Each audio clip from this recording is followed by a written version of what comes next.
payetia obanyansa foso obunuya wanka na asam te mafutu sam kakre wa supreme yo kofi omani ya woman omani ya mama ni baby ako watata ya wareni Onso wanini pa nasade pa wofioye yama embera ye ebe ya ifiyana amaya umano amaya mamana ati waya nora nyamitata yamana reja onso wanini pa sawaya wanabe yama embera ye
Yarambo bibia chike sepa ba Unity Radio 103.9 Anopa Bosuo flight number GA779 is airborne. I return no pabia. There tired say yedi I can see mun sem bro. Afi ewie ma na ati ewia na ati asimu. I want sama etwa gu Ghana. Yedi ho abobo. Afi ewia na o ma dwumade na o mo dia no. O mo so o ma frɛ ache o ma dwen. Ebedi da obi bia ase. Mo manya adaje. O mu fie mu. Mo dwuma mu. Mamuti Unity Radio Anopa edi a obi bia ase yesa mamati mama kwa baba dwumedi rekati fo se mama so ase me edi Anopa dwumedi bi oro e anochi chrome restaurant Asama's Trading Dan Auto Repair Dr. Kwabi Scientific Care Go Coast Catering Services and Restaurant Kumase Market Anochi Trading Faith Marketplace Dream Africa Market Said Mekoye no musu asima yedi Anopa Bosuo edibro and channel yebeti sim ni akwakohwe a okensie mu ensensema etwago na no mamema o na ensema etwagu na ayeyompo ewo minority for no asweye na nsema eba ne se deputy general secretary oye NDC ni de sembia betu dwa se wa okokwaji bribe omo koto election appointee 6 no omo akoye no omo sika no omo akowie mu ewo hospital hey ayasem this voice here one so Alaji Nusa Fuseni or say omo to aba no e wo say the secret ballot there by NDC for kianeke ekwan bia ambefa so bia mehu enkofo omo to aba no e ma omo no omo be akoto Akufado so aba be pie mu America say na kai oba America ha na oni me yi apply odi bae presidential jet na omo si ase no eno na president na Akufado odi bae private jet yes got private jet na di bae presidential jet odi bae enti odi aba be do ase US Vice President Kamala Harrison also akokopio mo Ghana na odiska $100 million e dey ama Ghana for any other countries we say omfa mbo mo security ho ban same way and the aka na ya dey be wo Anopa Bosuo so ya ko akensem so a the Ghana under 23 and da omo fefo omo fi Algeria esi akai na AFCON na omo ye no omo tumi qualify to AFCON na beba so Morocco e wa fia ya TSB no na AFCON no na ye kai tie for say Ghana for omo modian no so mudi third and fourth cry na omo modian no makokopie mu Olympic Games are eba so e France it way 2-in-1 Olympic Games are eba so France omo akobo under 23 AFCON Morocco afie mu na Ghana for tumi bo modian omo akokopie mu e wo France Olympic Games France 2024.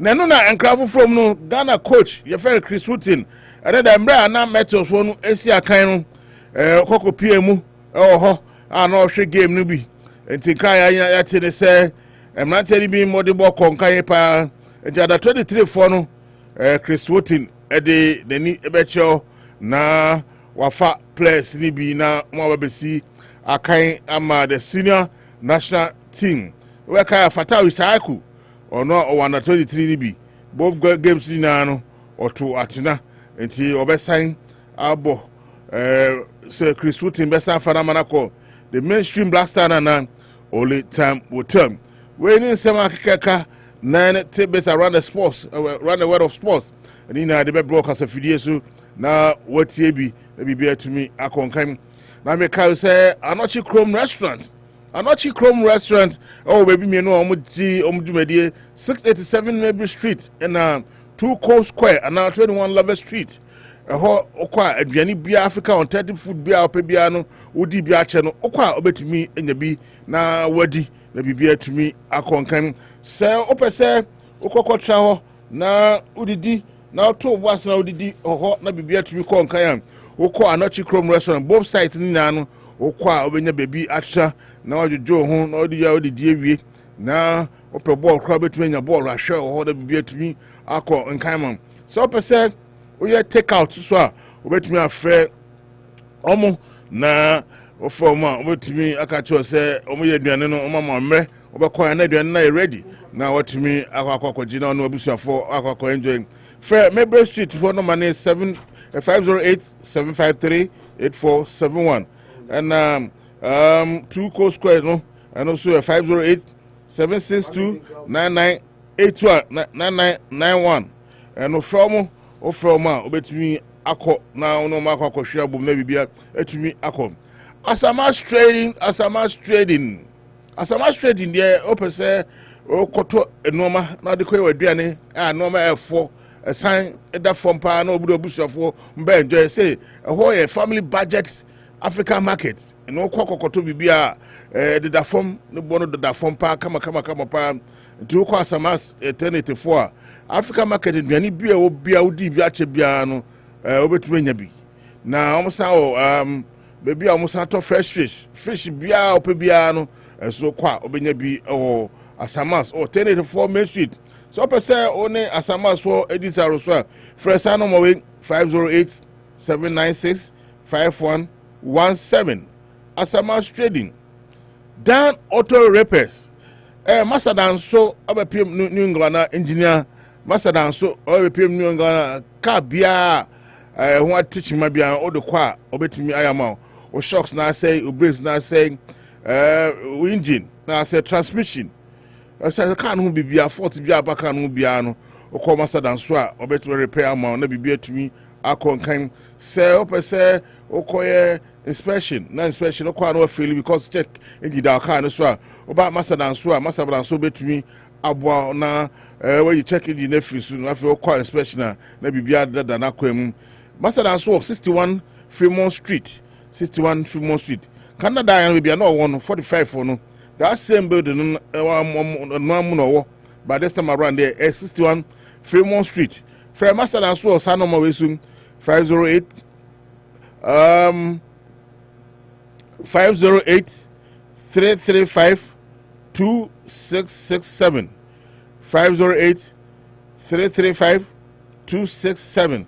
From Master and so now Kanu who atichima biano Master and so a bit to me ayama na bibia to me akonkan Bema away say one they call from Oko Mpaswa untumi embo adwuma ema oyire sori anopa onka omo achi ema breakfast e kama ana onto nwentunyum enyi aye say ade ope na saka ade ope na saka anopa no ade masa mamenye mai ade meni aso men saka na oba ne tunyum no yiwaye no ma breakfast kama nyanza fi na enyi na me fafa ewurade ababawa se ukru ama egbo adwuma no mo adatia ya na wajeje ne so kwaku papa wa ade no akan Dr. Kwabi wa ho de kofoma ko na obeboa afi nkasa mu odompe mu eyoya wanya accident na recover na pese unya massage na bibia otumi yamawa but Dr. Kwabi ebetumi aboa na bibia atumi akọ nkan ama Dr. Kwabi wo 370 Lincoln Street ho na obo na adwuma kama fa Dr. Kwabi wo 774 386 5640 go no Dream Africa Market Paul Amantema ochedi kanfo omo onomaba they say New England they say African market nkwa abefo no nkwa na omoye obekọ no na baby wo ho coffee na wotwa anopa no wo pentem 20 mbo coffee ofie nti kokodu na coffee kakra anum ansana wadi uja obekọ no omaye baby kama obetuma akọ coffee ni bi na bibia tumi akonkan omo 369 Benko Street eho na Dream Africa Market omabepie omudjuma sajuma koi ene omamakaka omamakawo na omaso yasin emaidi anopai Anopa Bosuo ede bro the aka no because of the program no ya dininya ebe ma na bibia etumi akonkan ma menko ma minia Mr. Opoku Jeffy and Mr. Jeffy akwaba badwuma die so na bibia etumi akonkan Mr. Jeffy me wache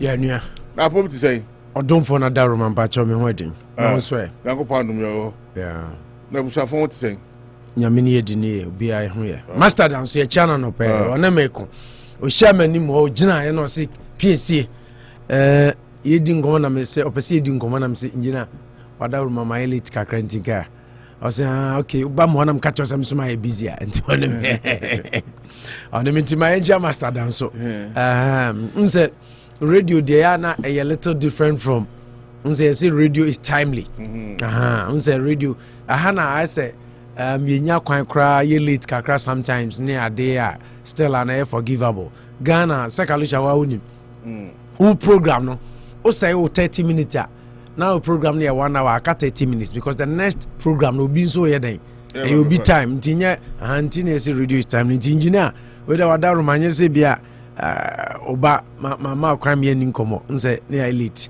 osumia oseme nsumia and iguso ayesom community so I was a little late intina be say that I'm not king of sports atenase ono so ya na eja e e de wo no ntie no na me pese obenyam de awo me sanete na Kalusha ya matiefo nyina chi matiefo nyina kwaba na wo kan bibi se Dr. Kwabi yabo abaso na nsana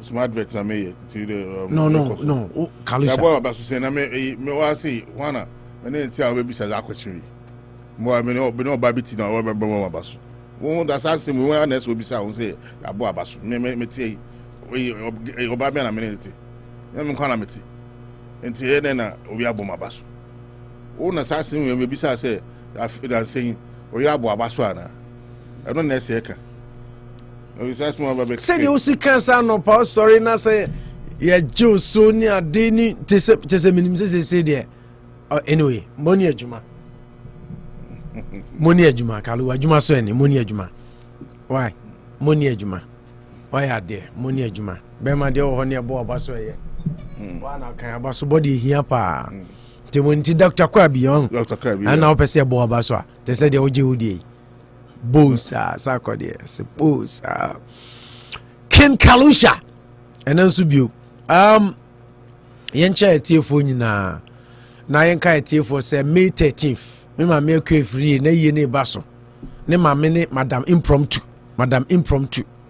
so Kalu na yie ne baso May 13th ewo 570 Lincoln Street in one of arc omu functional hall kese na de chire ho no ye no memenda na kwesiada ba kwesiada na after church unse Roma for ko Thanksgiving awia 2 ko asore awia 2 nti after church service no masa kwa reception nti May 13th me mame akwe free se yento nsa fra Wustafo nyina se ne mame a wagya no hoko ne mra ne a obo amanfo pa di new no Kalu madam impromptu madam impromptu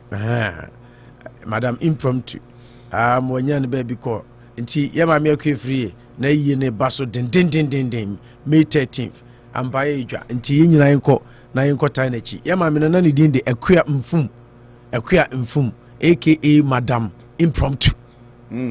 impromptu nti ye mame akwe free aka anti gifty anopa se utie ya chiao ya ma ne busuafo ya akọ sanso na unse the same day na yo papa nso yie ne ye den e baso May 13th na nti we ye ne de 570 the same day na de ba fufu so nana ne honorable prince nso ware Beatrice Owusu nana ono so any prince ware nti that particular May 13th no year busy day especially for myself.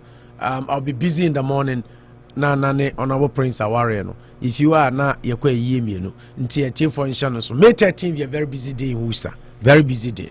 And if you don't know, just get yourself prepared and get yourself ready. You aware between Prince Osejekum, formerly of Insura FM, and Beatrice Owusu, aka Nana. So now Omuya and you yeah, my milk free so atnas anti gifting a different Worcester. Dodona now also your mammy, Madam impromptu, and so ye. Now ni dimpa, yeah, mammy dimpa, dear, a day a queer infum. Nemo Madam impromptu pan near different. Now the same May 13th, Stafford Street, Big Papa, Ayo Papa, and so mammy a ye a basso. Den. Nti my na yanje pene na yenkwatai abusuafo a omu edi juma echi na enye fefefe. So when Ayo Papa mammy. Yeah. Your friend saying. Mami kwa ye. Ha, we tough. Ma di pa de yade. Name ni nickname ye kwa ye. Nti we ye kwa ye versus impromptu on May 13th. Kwa ye versus impromptu. What a matchup. And honorable prince nso ne na aware no beba so. Nti etiefo nkai na ye nhya no so. Na edu ha enkoja busuafo na enye fefefe. Nse da bia metai ka se kalumpenfo se odien oyonko da ne den. Oda. Nti du obi susi a na okojana edu die so a na obi nso aba bejaw na FFF yencha ye nua be ma Emmanuel Wilson isi akodu New York kodu New York nti o New York abonten so yencha no na Kalu sanso na me nua ba Jennifer e friend Jennifer Odum ba me ne na ofin bi e friend table so nkase ono so ne papa Efrem nyame admo ono so di no na otweda 1 week 83 Orient Street, Worcester, MA. Date near April 22nd, 2023, 9 to 12 a.m. Ntiana, and no say Menona Beko. Menona Beko. Jennifer Odum, Papa na Ochedano. Menona Beko. 22nd April. Okay. That's the same day at Jeremiah birthday. Today is a very important day. So, okay. Jeremiah birthday 22nd April. And at that day, Nana Jennifer so. Edi ono so mame sorry ne papa na otweda at the same time nua ba ko no so mini no agro afia obisiu nso so papa Ephraim nti ono so bedi na otweda no on April 1st April 1st omo nyina ya members of Pure Love free ye Pure Love Jennifer Pure Love ena afia obisiu afia nso Pure Love omo nyina Pure Love members. Unfortunately me club members no omo nyinya yi enti abanisa so sanete etoda nyanya ni pape na unya kaluso de me chero enti abanisa se de twere ne ka no omo musu na ne omo nsu omo mo sere nso ne omo nya dai ensere na chese eno nso ede a ababeto edwa enso eno no enti ebekwa akohwe na bibia nso so etumi akonkan ede ama etiefo enti eno nso ede a ekoso eno ti eche obibia no pai eche tiefo nyina ama obibia nso akwa ababio yeche eye aja ohine ba ke agiman yeche Mrs Eunice agiman mejiri se omo ho eye na yeche chairman kontonchi ene oba hofefo Juliet yeche omo nyina ejiri se omo yeche sorry pani na ojo meten nka 2 days new yeche ojo nso eche busuafo nyina ejidi se nyankopa adomo bia ho ye na okay oba be na ajo attention computer no so say make us oba bia na say metio pa opo ayi the Meteors and the Meteors for enti ojo otenenka ojo hwan hu na 7 up na chese no hwan me wan akra chese oka ojo 3 days ni kra o hwehwe ni nua akra oka na 7 up na me hu ojo dia me nwa ju bi ti mo dede paro bi a me bo de ja ma so ya se ni nam nti o de ton hu de oka bia mu tie wo radio so Seven ni head ye wana mega o so radio na obe hu so wo ya na oni wa obe yi hu ano nyam na me yi hu ano me yi ano ma wa be you is it me prank amount for nko as is say na be yeah the first 30 minutes of the show be prank nko yeah from na ma shoda ka say now we from fa now what the amount for how they respond to issues ne yeah be start ya na wada na me beto ade phone na oyi ma me sa we be am store beto ade na oyi ade phone ma me sa na you taste the way amount for respond to certain situations anyway sabushafo ho ye there yeah ba studio na Kinkalusha say no what in na 7 up nka na me kwa me ka say just na 7 up no nya ka da o hey everybody say adudo ono jine dum guase jina so person de jina ko ba ne de so ti no e bia obeka na ko ba ne de bi do beka bia on do 7 up obeka bia abra mon kai bia u beka bi o se den eno sanwere de buebuebu ya no se den refi e dey na refi akwai wa yam bibia na maza I don't know bia se wasi bia beka bia bia se den kra nti me gani buebuebu ya nti de Kinkalusha de onima ne 7 up 7 up do you want yeah in fact Seven up with my boss. Mama, so onim Christopher Doche. Oh, me am a boss. Thank you. Chris, na ye ne no ye adwuma nrachi na ye de ne bi ko Ghana. Ena na ye won adwuma na o se o, chale ye nkoto pizza ni. Me ne no ne ne baboy na me wife. Na auto pizza no. Ena auto drink na nka auto 7 up. Na me se debi. Debbie, I said that drink is specially registered for Manchester United fans. Yeah. Who's a case for your man unit? Meaning there, and to Sassan the top Pepsi. Mika says 7 up on it, Debbie, and or the top Pepsi. Inti news and numbers. I'm the top Pepsi, no. Or percent who 7 up now, where they took out your Mika say, so be. A register product be right akalu answer na be no product ni bi no e so mo permission because and yes I know it is a infringement and no a breach of what I say so I say NBC for na all right some broadcast a Premier League no na be one ESPN for you be see you what I say ti sana na akwa ntimi nom 7 up abra na 7 up e ma me permission ti ya na say the Mr. na o de on top Pepsi go Pepsi de ehun ni asem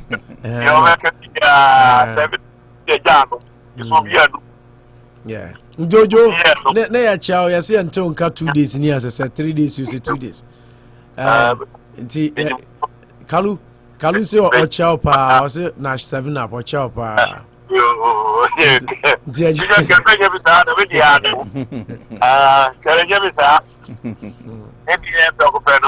maybe son say na Kalu what Nash in Canada say was Nash 7 up.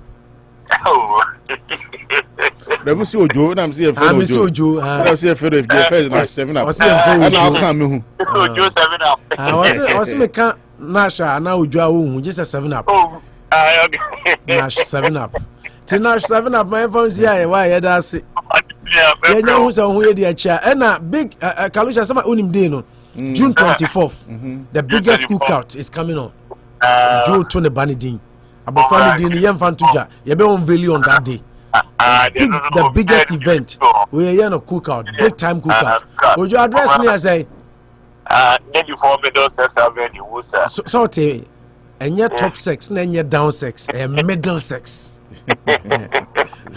so akwala ya wo no middle sex ni ya tu ni din anya sanketo middle sex 94 member 94 middle sex Kalu so what here there sure middle sex anya downstairs anya upstairs and top stairs middle eno ya infinfin life and color okay Ojo ya fancy ya da si mini anti abeka after the show. Bye bye. Okay. Kalu, over to you, boss. So me share a Nash 7 up mama but before I start the show no. Me jidi say president birthday. Yeah. His Excellency Nana Addo Dankwa Akufo-Addo. He's 79 today. Hooray! Ti ye ma mampani etirinkwa so nyame de afe baako aka ne mfie ho. What 79 on 10 fresh leaf no say on my said your share but by 2024 you be who something different and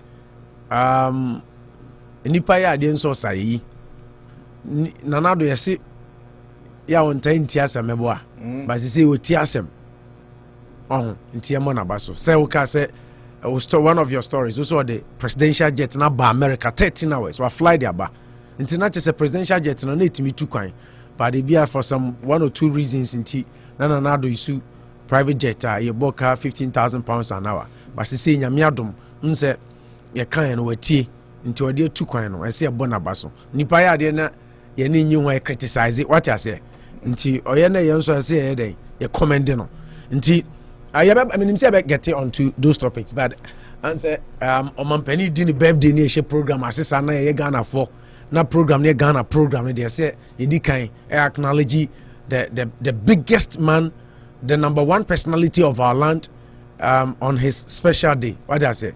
His Excellency, the President of the Republic of Ghana, Nana Addo Dankwa Akufo-Addo. Happy birthday. Unyami Shrano. Na omanu kwatenti ahodi wom. Na omanu nyansa ne nimde enore more. Na untumi fa mu oman no na Ghana ntumi fa no tuma panso nya den. Infra. Nti Kalu minim de no. Now, all the own wishing at your show. No, sir, but to a said the Biadia and Kaya sports. Every birthday. Birthday, and I'm not you, dear, no, over to the next birthday, in for politics, crown. But we have to let people know, say, President birthday in Tian Wishon. Oh, the mention. But I mean, during when is with me never. It's over to you, boss. All right. Well, under 23, ana omukwa kono omne omufefo ojeya omusi akan na omubo two leg affair yes stories ni na na asesa na oye no odabi na de me pese ye fa ina na kan wasem kakra sanka oye stories no be both local na in be 10-15 minutes be na pay my peke na sporting fans no so ya staff wo na san say ensure that yes sports no and there's a minim say Bruno be ba omo ma dia say ya more time because e me no nkwa ana Say time in Yanko. I think about 11. 3 more hours. Till another time. I see. I'm a Canada. And at 23 for no more for Algeria. AFCON qualifier. First game, no, Algeria 1-1. And then that Babaya Sports Stadium. No, the under 23 for no, courtesy Ishako Fatao. Almost Algeria for no 1 year. They are qualifying to AFCON Bosuo Morocco this year. Now that AFCON Bosuo under 23 AFCON Bosuo no, almost saying they are called France Olympic Games, France 2024. Olympic Games. Seeing Coach Mahim Tanko Nene for say last one on mess out Japan one there. This time around in there, they are not going to mess out. They will make sure say to me ako manim be to me ako kan. I was out case na say Ghana coach your friend Chris Utin e ko pio na o hwe bo ni bi. Na the nkabia ba betuja say e manteni bi e bo mmodi ye pa anti obetumi afa manteni bi afi the under 23 no ma ba augmenti the squad mainstream black star no bibia to me ako nkan ama omo call nkoman ketia enkra ba be pie Unity Radio Sport Desk ni say Manchester United say the omo call Tottenham na makokofa omo forward the friend Harry Kane na ska omo de echo no 80 million pounds na bibia to me ako nkan ama omo enti Manchester United for say omo Tottenham to Harry Kane the 80 million pounds and they call say Abranton between aji sasemi efi chief executive Richard Arnold na wasanshi that potential move no say Manchester for momodi anko na omonkoto Abrantie a friend Harry Kane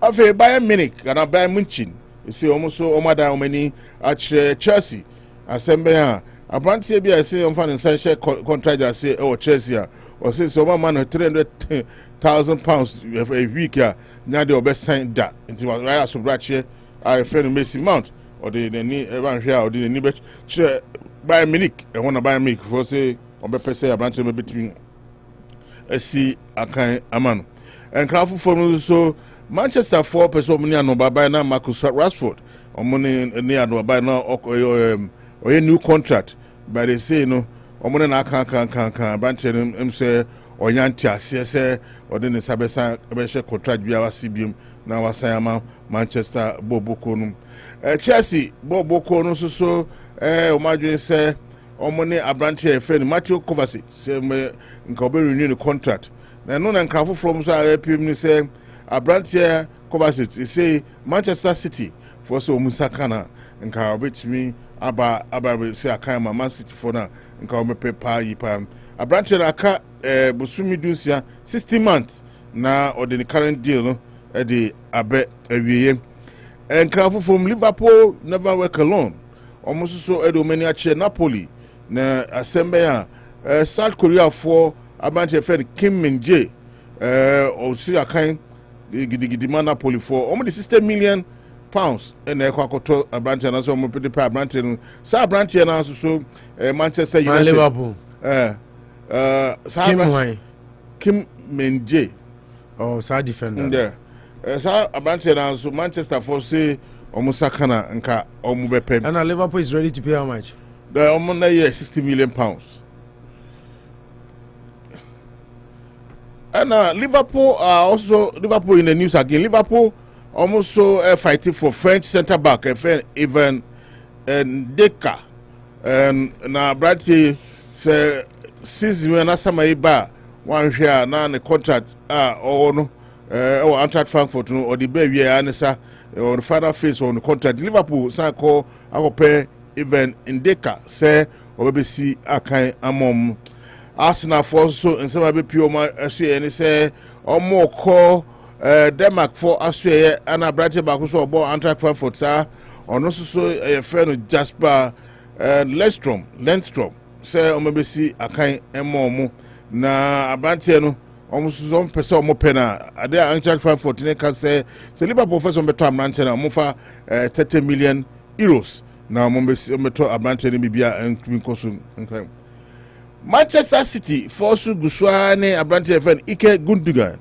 di nkomo se nka Abrantia no betra efie na wati akan ama na bibia tumi akonkan na no na Abrantia no so Barcelona for any nandi anu abaye se ompese o musai no na nti Abrantia se season we be na onfa de san share contract asia na se obekọ as a free agent nti no na Barcelona for say Ike Gundogan wadi 32 years no ombepese omoko ombefa no na websi akan amom ehwa ana Man City force say Ike Gundogan kodia nka omuso Borussia Dortmund na Abrantia osaye English for on midfielder at odi atintiman mo ma pa Jude Bellingham no o ma kofa no na obebesi akan amom ana Leverkusen so midfielder fe no foreign vets ono so omuhia so omuhia Jude Bellingham a ometuma akofa Abrantia no obabe obruni kan potential replacement for Ike Gundogan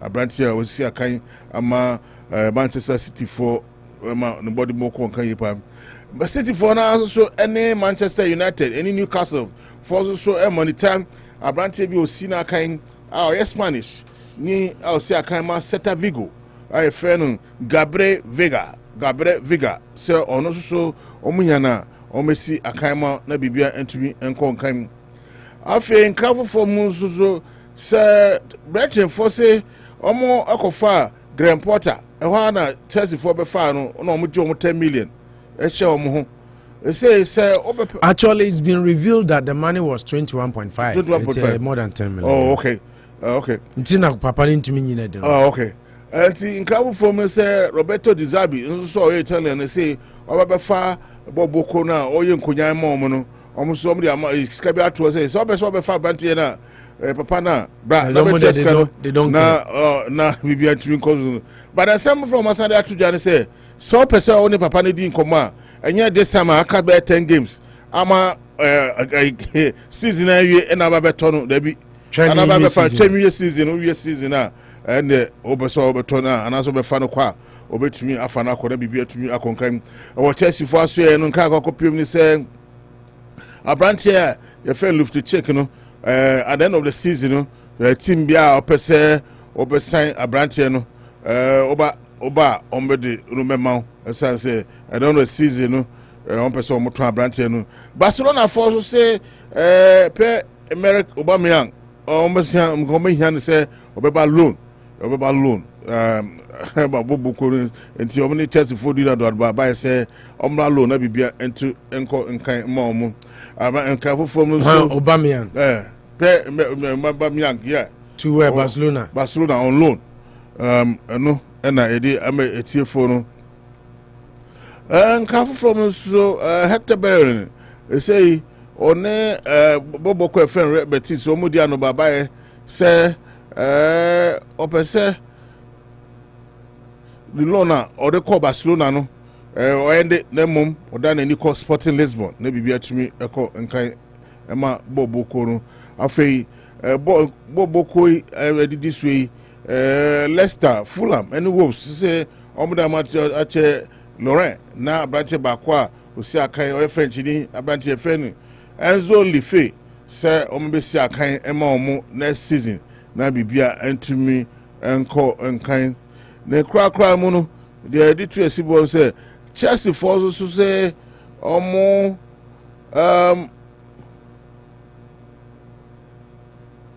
I don't know these Chelsea stories with the Wajaka. Masa. Rudiger said because Chelsea are set for a battle with the Premier League over potential breach of spending rules with the club ready to cite German defender Antonio Rudiger's departure for Real Madrid on a free transfer last summer as one justification for their huge losses. And also in summer Chelsea for say Abrantia no mujai man call in there the cat kesepa and aba na bibia to me among say West Ham for say on here ombesake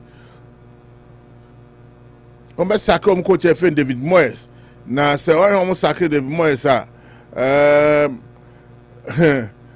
and some of the say so mo call first Southampton na Southampton for sure mo one here no more besake o coach David Moyes anisa any sensema ababeto airport so na no pain amame kopo na fe yeni komo na fe yewia na the political segment so atwa so opo esa mo achibo akwa babium ya nua ya kronto ya bema ba kenkalusha ya obi di share ya obi ade my starting every so what pick stories now? I mean, under 22. Okay, so miss. Okay, but I think we've had a good sporting week as a country with regards to Ghana. Black Stars did a great job over the weekend, last Friday and of course Monday. By last Thursday, no Friday, and not Thursday. Thursday. Ghana game on Thursday. Oh, okay. So last Thursday and then Monday, I think we had a good about 3 or 4 days and Black Meteors. So there, but soon said Algeria for your team, I know we share a struggle, pa. I'm high, pa. And for Ghana to have gone there and played a 1-1 all game and come back home and whip them at the Baba Yara Sports Stadium, there again, 1-0. Nrana Kufia J. Ebisam Saday, Kumasi Sports Stadium, 1-0 na. But I think these are the goals we are getting now. It's not necessarily Sibia. Maybe it's a coincidence. But the most important thing in association football, Kalu, points now on and Ghana needed all these points to qualify. And I think it's a very good thing say it to me qualify. But Osha said I'm happy with the victory of the Black Meteors. But I'm even more particularly happy for the fact to say Ghana Black Stars head coach Chris Hughton was in attendance and he watched the game. And then I make an article be they want a friend say player Mohamed Kudus to play for the under 23, but say he's ineligible. Yeah. No, Kudus there na bana say or ineligible. But I didn't read the full article to know it's on Ghana web. But the point I'm trying to say is that many just say Ghana qualify number 1, Black Meteors. About Olympic Games, I want the under 23 ball. So Ghana, Nyoma Bibri Africa, pace setters. Do you remember Barcelona 92? Okay. Yeah. Bronze. The first African country to have won bronze medal in soccer competition at the Olympic Games. But from there, Cameroon and Nigeria, what I say. So I think it's about time we revitalize and revive ourselves and come back to the scene and not impose on both Africa and then in the world. Now Obiya say a bubble body Ghana is best because said the American who's the first one youthful football na Ghana Nigeria. What I say, but also of late, Ghana and Nigeria, I say, we've been missing from under 17 to under 20 to under 23. Yaira system no mukakra. I'm happy that we are gradually beginning to find our way back into the systems and of course into domination. I am particularly happy. Usha said but Nigeria for them recently almost back under 17 World Cup, yeah. Oh, Nigeria for back under 17. We've not been following it that much because for some reason. You see, a buy in a UK for no. About G17 Nigeria. Oh, no, yeah, check my man. Oh wow, that's impressive and it's good to know. Thanks for filling me in. But I think Black Meteors, back to Black Meteors. I'm very happy. And Osha coach Chris Hughton, Uti Dan Kwakuya Boa session. And there's Otia Dan Kwakuya Boa say, said the Enrana Metia Namisomeka, or Neme Yajin. Now you're good coach in Chris Hughton. But I unfortunately say or CGF for any day. Empeno, Penasem. That's why man is a short-term contract. Maybe as a coach of Chris Hughton caliber. Unim said the city kwada or bossa on Zadanam or bot tiki taka type of football. Until Yano long term na Nkabebu Ghana. But you see I'm furniture into us. But back to the Black Meteors game, I'm happy that the coach took time out of his busy schedule to be there, to go watch. On set you have so many coaches. But I know be na junior teams in Bobo Avram Grant, so okay Avram Grant. Oh, I know yeah, no, yeah, Bobo, we are no ja no day. No Kone Krum. So, and see, we needed a coach who is serious, not only about Black Meteors, not only about Black Stars, but putting in place and of course combining. Okay, Nigeria for I'm saying well, you are right because the last time Omoji in 2015, only 2013 and 2015 World Cup by 17, 19, 23 there. Yeah, but into Nigeria under 17 said 2015. 2013 and 2015, Omoji twice. Oh, then that's good because the last time we won was Ecuador. Ecuador, yeah. Yeah, after Ecuador we haven't 17, really... 19 and 23 there. Also 21 Domambo until the run of 16 and a year free. Until recent time they're but then but I think that what I want is what you've given me. I think so it's enough. Two championships within the 13-15 there, and you're not just too bad. But Ghana, you see, we won. Yeah, we need the last time. No, Nigeria cry. Yeah, we say Nigeria share final back and now Uruma Mokai. Yeah, Omoji free and some. Yeah. So I say, that was I think Japan 99. 93. Japan 93. Omomodi Kanje first one in 1985. Yeah. And your name Okoboy sa in Uruma. Osumo Seko for sure na FAWA. Yeah. And 93 and the second one. And Ekoji 95 Ecuador. Yeah, and Omobadi 2007. Korea. Yeah, Japan Korea. Japan Korea but World Cup na Japan Korea. 2007 na efu na no. Omobaji after 2009 no. Was it 2007? After 2007. 13-15. Okay. Yeah. So it means they bounced back. So it's good, at least. But Ghana, you see, the last time we won was 95. And how many years now? It's been such a long time coming. And I think that we need to come back to the drawing board and do the things we were doing right. The only thing I wouldn't want us to do, which if for that matter, juvenile football no cry trying to change the ages of players. And no now initially now South African players were cheating and I'm Mara by for Ghana cry banning. You remember? We were banned for some time. And I think that it's good that your juvenile teams, your under teams under 17, 20, 23, they're all coming back. What I am anticipating is what I am anticipating is Chris Hutton a bit to me boys now all kind of one monitor you know the original baby you know to me a place in the team. And until I'm mad make us a Chris Hutton baby because of is here now the aqua and is on depending on players or more than that. He's always looking, he's always searching, he's always exploring, trying to give other players the opportunity to also earn a national call-up. So I think that it's a very good thing that he's doing. And see, Yambo coach Chris Hutton Abaso. And from there, Kalu, coming back to under 23, like I said, my Encha Precious, Kalusha, Encha Precious. Under 23, Yaji, sir, bronze medal, and Yaira. I'm happy that finally we are coming back to the scene, just like I said earlier on. It's Yamompae. Yes, play a bit. Say Ernest Nyama, Obobo FC Nordjylland. He was phenomenal. Players now can say Chris Hutton say they might end call up to the Black Stars now. He's one of them, very influential, very versatile, and he's tipped to be invited to the Black Stars game. And I feel say it's good. And Nesnioma had and then Fatawi Sahaku. He scored one of the. I think he was the only person that scored a goal. Yeah, also a phenomenal. Both women are winning now. Yeah, phenomenal player. But unze no omo friend no drop on. A Ghana and Angola game. They dropped him. Maybe they dropped him because they wanted him to go help the Black Meteors because game was just about a couple of days after Ghana and Angola game. No, so it was better. Make I said. ABC Samuel Inkum life.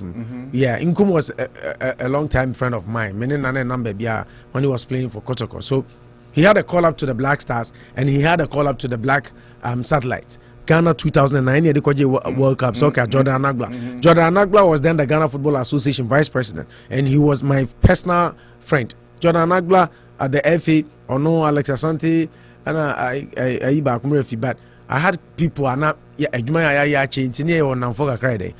Jordan was the best amongst them, even though I was very close to Nyantechi or Bokumas, but I was very close to Jordan even more.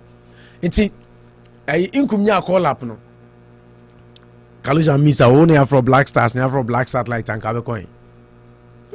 Black Star. Thank you. Into Inkumnya Black Stars no. He was trying to avoid Black Satellite. So you know what Jordan Agba did? Jordan called me and I say, Noah, I'm not from Noah. I said, Noah, tell your boy, I can tell him for a fact that he's not going to make the cut for the Black Stars. And the Black Stars game is just a one-off, what I say, because now a qualifier. It's just a one-off game that we are playing. If he doesn't come to Black Satellite camp and he chooses to go with the Black Stars, which he's been invited, that's fine. But tell him, say, Okobo Black Stars now, we're losing the position. He can't go to Black Stars and come back. So I called him and I spoke to him and said, Maza, no man need for me because wasu ye zen. No one's watching. One grand church and fancy. One's wasu ye zen. And I'm saying, Maza, I just got off the phone with Jordan. But if I were you, as a personal brother, me too. For say Black Stars, and you have more years to play. But under 20, a age tournament. And as I say, Black Stars, current crop of Black Stars players I have, for you to start, impossible. So I'm not Bokotoko.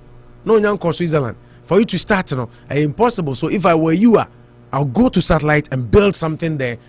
Based on that, you can come to the Black Stars, because once coach I recognize you after Black Stars, there is always opportunity there for you to come. What I said, and God so good, Inkum listened to me and he went to the Black Satellite. He left the Black Stars and he went to the Black Satellite. And and Omukokoji, the first ever under 20 World Cup now, Jordan, a captain Omukoji, you know. Are you on the? And they are you a captain ya? Only a German bedumone. Who play a Dominica Diamo, a Quagiano, and almost Sayano ball our boy. Samuel Linkum on the right. No, guess not here for right. Harrison Affo. Yeah, left, right. And those days on ball on Moboya, or Mutumi Quajima. Inti, I never want to say, it's a Alcono or Mumano, echo back to your friend saying, Black Meteors. I think that was a good thing because. Age tournament and a binisani a person is here, Ibe my almost say untumi moi, your friend is saying kudus. So age tournament no a timely, a chem. And it's a Black Stars hope. So player no tournament near corner say under teams ni hiana. I mean so Okokobo under teams. Nti Isaaku approve in the 2 games against Algeria say or merit a place in the Black Stars. Only share 2 goals ni na by qualifying Ghana, just like you said, both in Algiers and Neha. I think he's a player that definitely coach our friend said Chris Utin will be looking up to. And one player, your friend said Dominic Insobila, Oboboma Accra Lions, Obo Midford. He's a phenomenal midfielder. Good controller of the ball in the heart of Ghana midfield. And I'm saying the distributions, anyhow immaculate his passes are. Attract coach and friend Chris Utin. So I expect to say in the next call up no, he might also be invited into the team. This year no, coach vary the options and the players are all on static to one squad say win a many team the way more boss. And I think that's the best. And once anytime national team coach we go share under 20, under 17, under 23 games, and my almost morale booster say I have to perform because the coach is watching me. If I'm able to play above myself, I have a chance of being or donning the national colors. What I say, which is a motivation to the juvenile teams, which other coaches that we've had didn't provide. Other coaches are players on that platform, and it's our motivation. They say, let me play above myself to be invited to the national team. So I think that it's a good thing. Black Satellite, Kalu, Yambo Mwabaso, Nayankasa, Yiku, Omaya, like I said, Algeria, a bogey side part of Ghana. And for us to have gone there and Umbono Tlinsimana, Ghana for Kite Tlinsimpa, Abubakar Dambasi, I did light out to we had a fantastic first goal from Siki Akono. That was probably going to be our first World Cup, but it was never to be. And I'm going to share 2-1. Yeah. And I think that I'm happy. Say boys need to me. Yeah, kudus almost the year abba some technicality be so what did 22, but then almost say they just outside the Confederation of African January 1st to 21. No, attended 23. Yeah, so he can play. He'll be 23 before the tournament starts. Okay. Yeah, and yeah. Ibrahim Tanko, Ibrahim Tanko coach. John Nechirimu. And okay, say by the time I started tournament, he's 22 now. By the time the tournament starts, no, you're 23. So there is nowhere which me. But I think the players. But 3 players now, that 3 senior players now, you know, they still do it, but say no, they are up to the coach to decide. Say no, Kudus wasn't going there as Black Stars player or over age. He was going there as a player. We're under 23 because we're 22 years now. But omo calculations no moon say no. By the time I be a young tournament, I say I think Kudus cannot play in under 23 Afcon. But we are looking at inviting good and quality players to come and help us. Or say if only it's a FIFA date. I think it's the end of the season, so we'll have to. Into AFCON, they go back to me crab because, but they say and FIFA once under 23 and FIFA approved calendar, and especially when you World crowd, we AFCON. Into no, I'm say, we'll say be seen quite say into me money a day, Ember. So that was the explanation. Now they must say.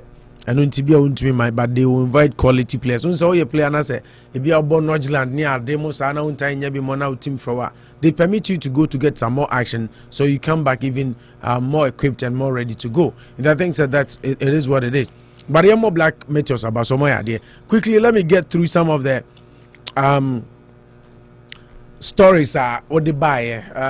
Okay, Manchester United, right? Yeah. Going for apart from already one for local story be black meteors I jabri fabuzia otio I don't know say otio oga cho say sorry o say what kind of stories be 30 Anopa Ghana black meteor story nkwa na the bas local story about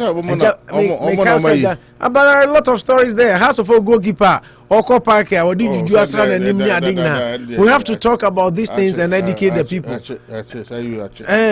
A lot of things. Wow. The house are dropping it from Moscow. Juju man, this idea, no man is running him.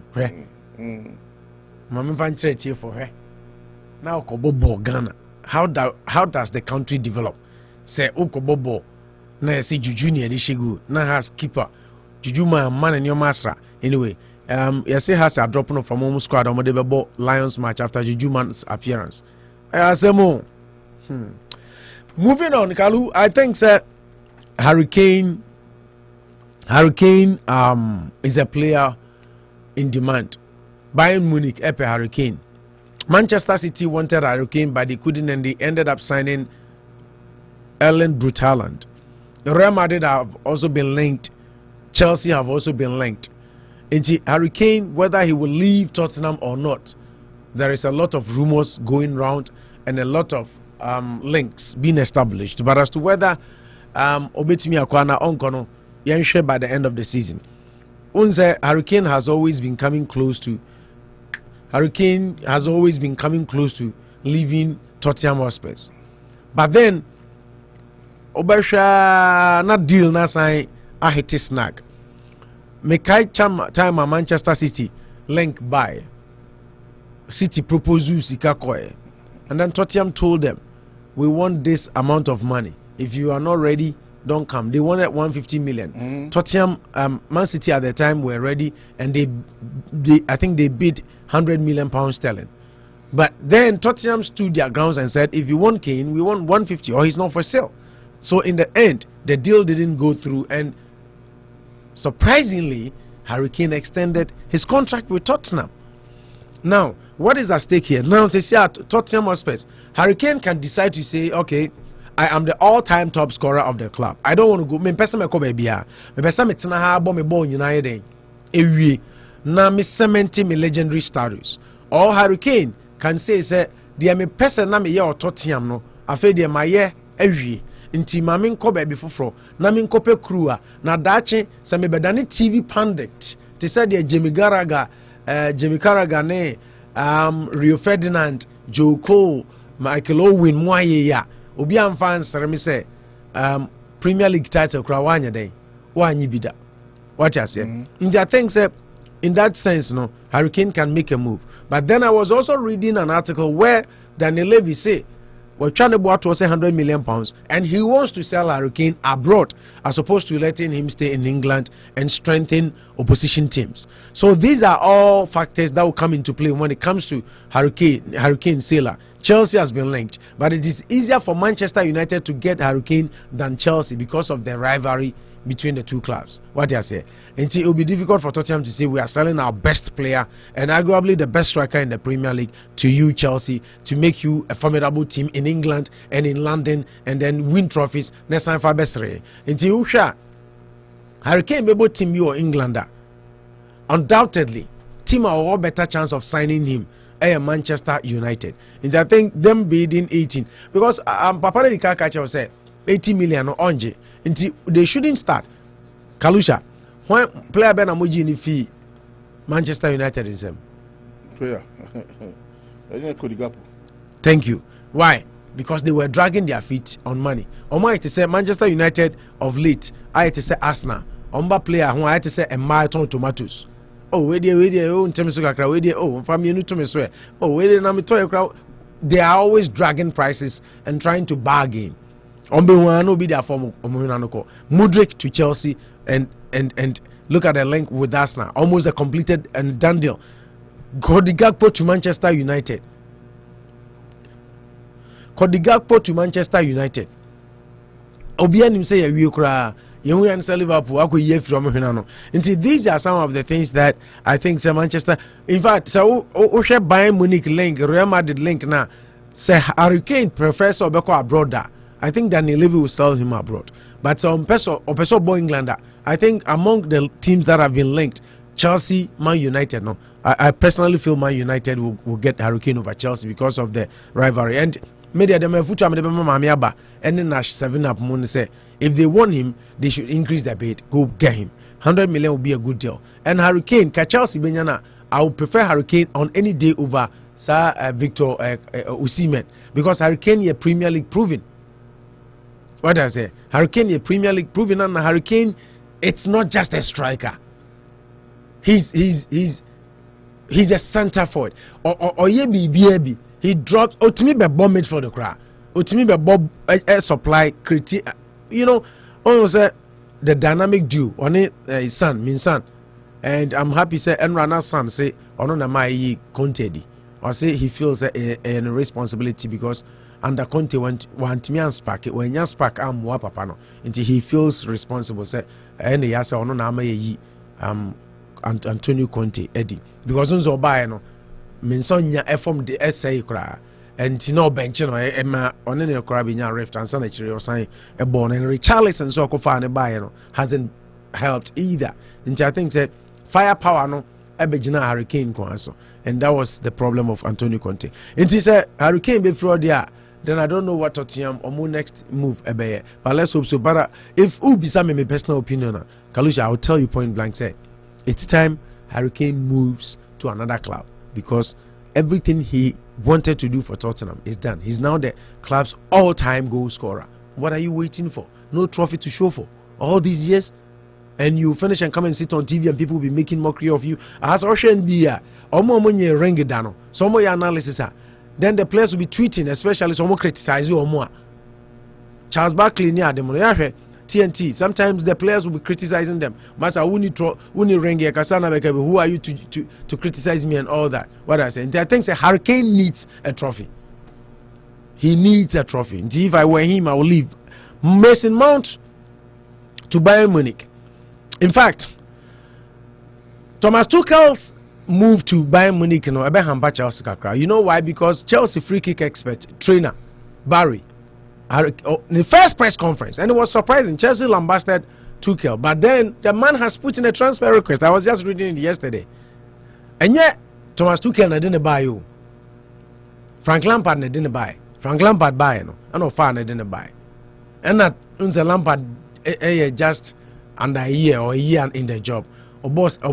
Qualify Chelsea in the top 4 the following season, and a year day midway. No midway crown a palm no. I'm saying midway, I think midway. And now Thomas Tuchel Befai. So Tuchel worked with him for 6 months in winning the Champions League and then another full season in finishing in the top 4, losing the Carling Cup, losing the FA Cup, all to Liverpool before he got his dismissal.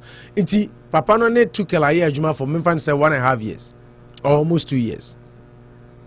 Ama took a coffee in the first press conference was, yes, I've come with my backroom staff and I thank them and their wives because they were not prepared. It came as a shock, like untimely, surprisingly, but we all had to leave whatever we are doing to come. But we are trying to add Barry from Chelsea to our backroom staff. In the first official press conference. So Chelsea weren't happy, say, Obi Anoya under contract. Oh, yeah, team, why do you talk about him? And the Chelsea were talking and saying they were not. But then the man wants to go. I just read yesterday, so putting a transfer request. So Chelsea are negotiating a deal with Bayern. Say, I'm up a compensation. And then comes Mason Mount. But you know, for Mason Mount, Kalusha Makachro, I personally feel Mason Mount should leave Chelsea. Not that he's not a good player. I think he's a good player, but the English media has overrated Mason Mount. The English media has made Mason Mount a swollen-headed boy who doesn't want to play. He only wants money now. Look at Harry Kane. Look at Harry Kane. Even in difficult times that he needed to leave Tottenham because they were not winning trophies, he signed a 6-year contract extension. All the players are on the Mufi Academy buying now be extending a contract. Talk of player Conor Gallagher, talk of Reece James. Obi extend on kwande o say Yamon Raheem Sterling Isika Ojia. You won't sign. Raheem Sterling every Manchester City bano. He was up here. Yeah, he was up here. Into to me in want to do Raheem Sterling. And moreover, Uko Manchester City, Phil Foden. I'm discussing. Phil Foden is an academy boy from the team. So now Chelsea Mount contract. Ya camera na Messi Mount 22 trim say pay £300,000 sterling before you extend your contract. You know, I think that Messi Mount is a good player, but he's overrated. He's not where the English media makes us think and feel he is. And to say Messi Mount, Philly say Obeko Bayern Munich, Liverpool have also been linked. Manchester City, so yes, I'm open. Any club I'm open Messi Mount to be ano. If I were in Chelsea and I were one of the decision makers in Chelsea, Kalusha, you know what I will do? I will sell Messi Mount this summer. I say okay. For Foden, 200 is here. 200,000. Hey. Now we get 20,000. I was saying, Frank Lampard do buy our improving at Chelsea more 5 years, 100,000. Messi Mount as an American, 100,000 straight. And I say someone also performance across one mature. Now you 2 pay mark 200,000. I also pay up 300. Up 300 crowns up petatias also. What I say? Into who Kalusha in your team? In your team, because both players are midfielders. Phil Foden, any Miss Mahuana be Foden in your team. No, team muno midfield. You need one position for a number 10 or number 8. Or a forward, on your forward or a midfielder. No, amazing man, forward. Phil Foden. Phil Foden is a midfielder. They are both attacking midfielders. Omunya obi anya forward. They are attacking and then a ball. And then attributes, yeah, but there are unique attributes. Every any player they want to manage how they Haaland crowd to Mbappe will be on attribute. But once they play in similar positions, no say no they show more value near there. But my point is say I will choose, even though I'm a Chelsea fan, I will choose Phil Foden in my team over Messi Mount. I'm not saying Messi Mount is not good, but I think to me, the mentality Phil Foden has, what he can do with the ball, any I don't know, I'll choose Phil Foden in my team. So me bought 4-3-3. I'll choose Phil Foden in my team on any day. I'm not saying Messi Mount is not a good player. He's a good player, but I think that he needs to slow down. Obeya no akwa pem to say the Michael Owen mo ya mo carry anko bia no. Sometimes you follow English media no na ya keka to mu trim sa na mo bo ase. Enti so person go to Bayern Munich, Liverpool, wherever he's been linked. If he wants to go, so be it. I feel Chelsea should sell him and invest the money. And then you talk about Kovacic being linked to Manchester City. The biggest mistake Chelsea will make, and it's on Mateo Kovacic, a free Chelsea. Because I read an article and I coach in here said any owners near said they were not going to extend Mateo Kovacic contract until last three or so games I did and they are international break, you know. And the real Mateo Kovacic, they said they are now going to, they have rescinded their decision. But you know, Chelsea coach no ball or bono Kaluna na namikacho ye bo a home ball and tesa and every single game that Chelsea plays Mateo Kovacic should play. That boy is a juggler of the ball. Small spaces, how he uses the ball in small spaces, phenomenal. We don't have any player in the Chelsea team that can do that. Oh man, pass. The way he is able to turn, use the ball well, dribble and run with the ball. We don't have such players, and it's hard to come by. Intina Pep Guardiola ni abri a deep player and time on open. And if Chelsea make a mistake of not extending Mateo Kovacic's contract, it will be one of the biggest mistakes of this new owners, era. One of the big. I'm challenging them and I'm encouraging and urging them. Say Kovacic is not a player you have to let go at this time. He is phenomenal. And on the twilight, 28 years, he's playing one of the best. Real Madrid team Real Madrid team. At the time that Kovacic was at Madrid, unfortunate. Now play second fiddle to your friend is saying, the countryman, Lucas Modric. What you say? And you can bench Modric for Kova, which it's understandable. But now that Casemiro left, if Kovacic was there, he would walk straight into the team. Kovacic is a top-notch midfielder who has all the qualities and attributes a midfielder is supposed to have. So it will be a big blow to Chelsea as a club and all the Chelsea fans if we should lose Kovacic to Manchester City. Once the City are near break Kovacic because of who? Ake Gundogan. Oko Barcelona. What I say? I think that Chelsea should hold on to Kovacic. So I'm extending the contract. A very suicidal for Chelsea. Manchester also Liverpool compare Kim Min-jae for £60 million. I haven't really watched that defender, but I've been about Emma. So Inter, right? Yeah, Napoli. Napoli. I'm gonna share my phone now. What happened? Or Manchester Monitano. But I watched him during Moniomo Champions League 2 legs Nina. I know them share. But I think that 60 million to me, it's on the higher side. When you talk about defenders now, I'm on market value Osra. He's one of them, but I would go for Gavidol on any day. That Gavidol boy is phenomenal. And an age and so from or just 22, 23 years. So you are going to get about solid 10 years of great football from him. But I mean, Pep, I did about quite a credit coach Klopp and he said club signings etayi eweke, unlike Thomas Tuchel. But I think 60 million to me, it's my personal view, it's on the higher side. Mention that maybe two matches wasn't enough. Maybe I'm undervaluing him. Maybe I'm not. He's more than. I mean, he has been pivot in this recent time. Ball, yeah. Napoli, pivot in their defense setup. We share the height, and in the world, see every ball to me involving itself in the interceptions, the awareness at the back. So, it's always say Korea for the Kabonwa and Kenny mini midfield, but to be a top-notch defender, I mean, Korea game is a Brighton player. I would say a for penny. I have friends phenomenal. You're chiching. Brighton, you what is our story in the count? Brighton for almost for the names I was say Team B Penos then you talked about our manager deserving so say almost over. But I think Kalusa Muhia now defensive reinforcement. But you more is how Brighton now deserving. Maybe Brighton player when now can so more 1 million. Yeah. And now some beton last year now some per 100. Yeah. Indeed. They say Brighton on my to say you're turning at home. They say deserving so almost say our boy man my to first so I like teams like that. They don't fear coaches, they don't fear players. We can sell and make another one. They don't buy players, they make them.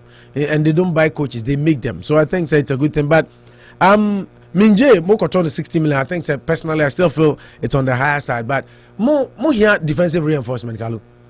Who said a defense? More Van Dijk, Joe Gomez, Joel Matip, more Robertson.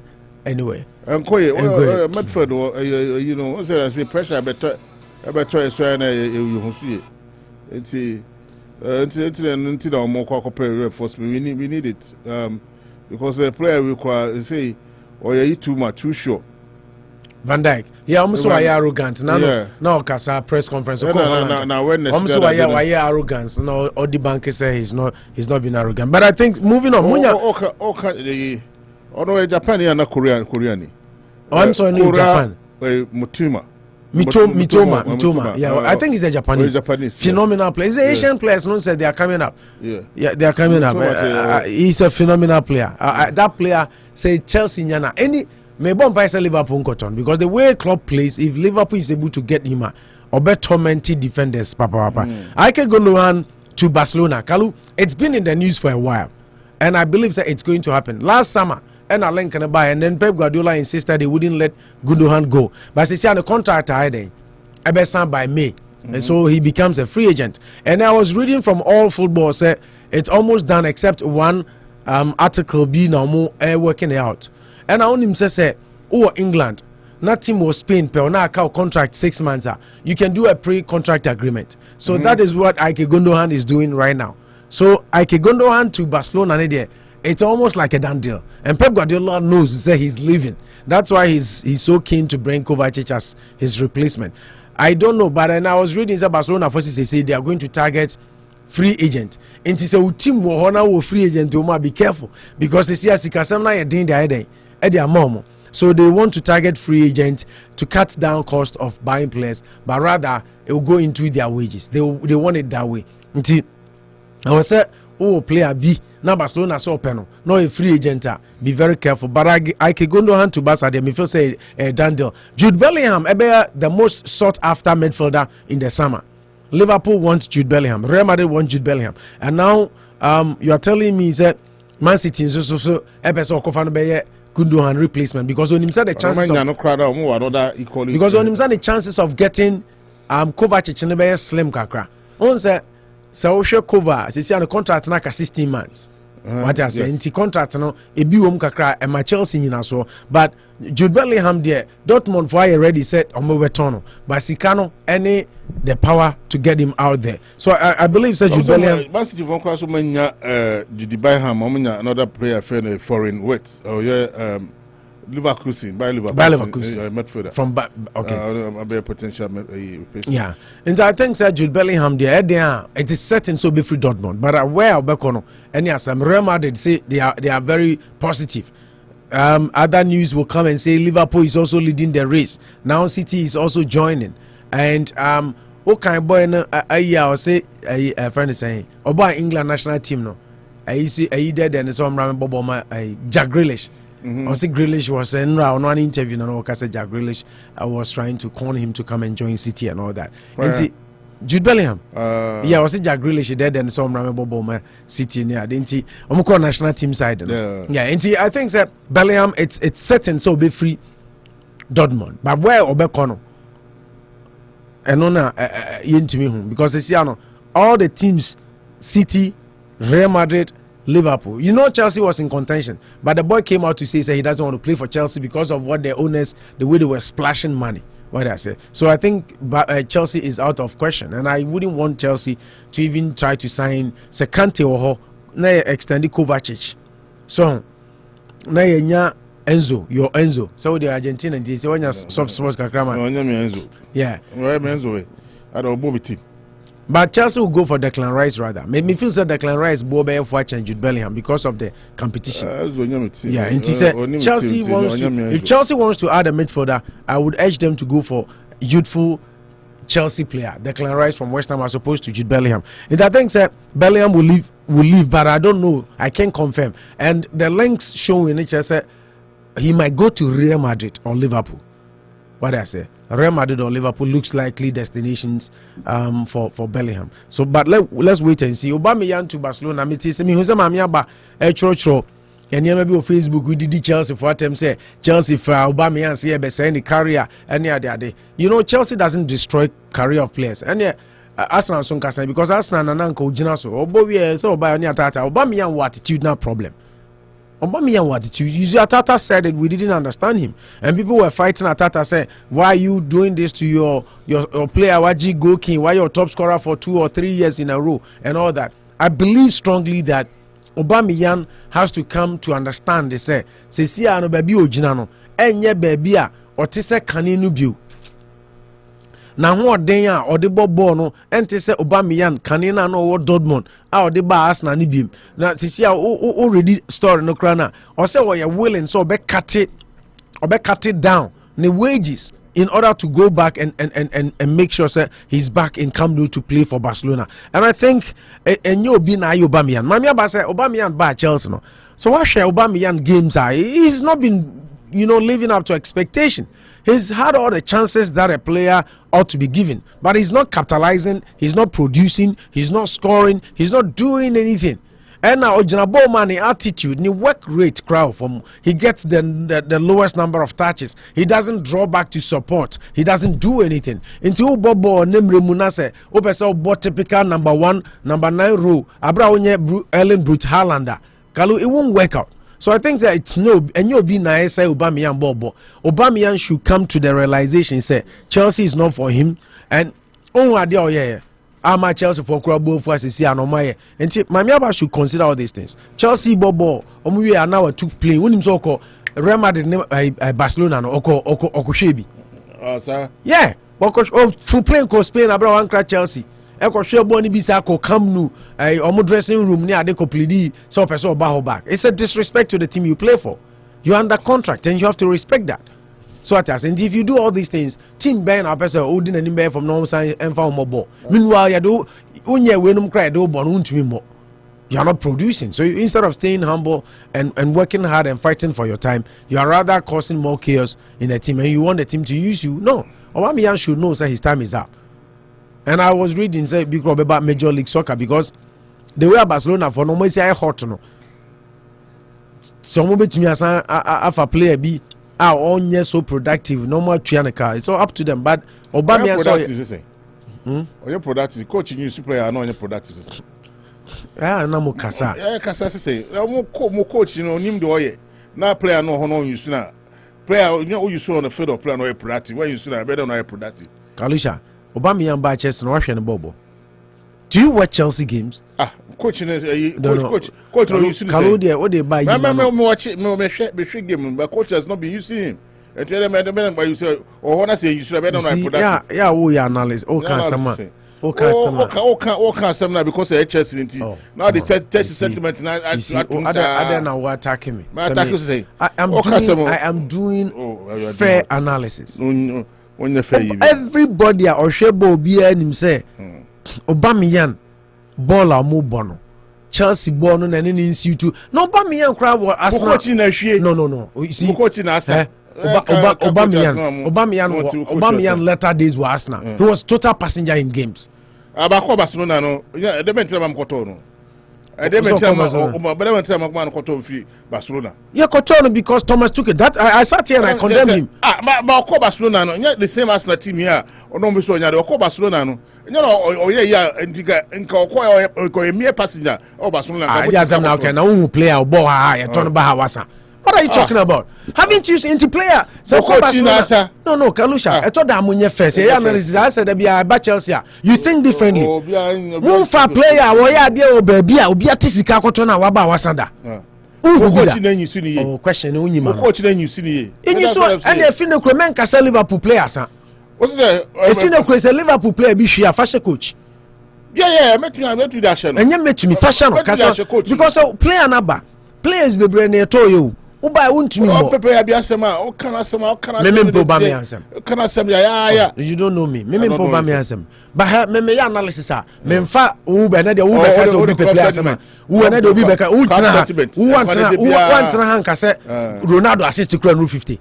A whole Ronaldo. I know they na me. You were serious. You were serious. No, me Messi asem to ka say Ronaldo assist and when you the whole world. Rhetoric. What do you mean rhetoric? Na me ka dia agro. Agro. Oh, come my research. You insisted, and my research here. Aubameyang back Chelsea. Tell me the numbers. Yeah, about Chelsea. So tell me, I'm a matches I coach in the matches. Coach we buy, coach we buy, no start here. Coach we buy, start here. No, Obona manager or chef for goes to the South. No ball share. Edu maybe can Aubameyang. Thomas Tuchel no you so Aubameyang no. Na money more boy bi. Na Tuchel Aubameyang di sen okwe. no all these Mohammed also to Obama and Crown Mobile Biano Pamano, Pam took I'm coaching us. I mean, we buy no man a boy. We're coaching us on place. What's I say Rahim selling crap. I said Rahim selling. I mean, our self place in BBA Liverpool. BBA Liverpool. You starting your game. Chelsea are share 5 goals. Obi the 5 goals out to your net. Rahim sells. Obi the 5 goals out to your net. Chelsea. Yeah, we see Chelsea. Yeah, analysis now me come Rahim you are attacking the coach. Yeah, Chelsea team no. Obi the 5 goals out to your net. 5 goals I'm dying. Champions League. I'm not saying. Yeah, that's saying. Champions League. Oh, yeah, 5 goals is why you cry. I'm not saying. Champions League who? Manchester more that saying. Champions League who? I'm saying league more that saying. Now what that? Wow, can what that say? You know any much. What the enemy Jamia? What that why? And then that says now what say? What that 10? And I'm about Champions League. We bought Champions League quarter final. Champions League quarter final. The most coveted trophy. One they overcast the champion. One what you catch is Manchester United. The most successful club over here because Champions League they fan ka. No. You know argument here etia kai. You know what buy say Liverpool. Only a successful club because we don't have Champions League. The Champions League fan ka. Na the league neka and I don't ever catch Champions League. We catch Champions League. No, me say we. We. Me say we now catch Champions League as me. O me nkasa na we are no catch. Person obi are making the point so that listeners never see the obi can. We are no catch. Kwasam so because we say what can you say Champions League? We here na the Champions League. We catch Champions League as me there. In England, I can coach here there. Oka club any coach are two different entities. Two different entities. The coach comes in and plays domestic and European or continental competition. Liverpool, football league or Ghana, England, football Champions League. Chelsea bought league or England, you bought Champions League. When you are measuring, why is everybody saying Pep Guardiola hasn't been successful at City? Why? On the Champions League. Thank you. No. Until me address issue. I'm sorry, I have to also catch it.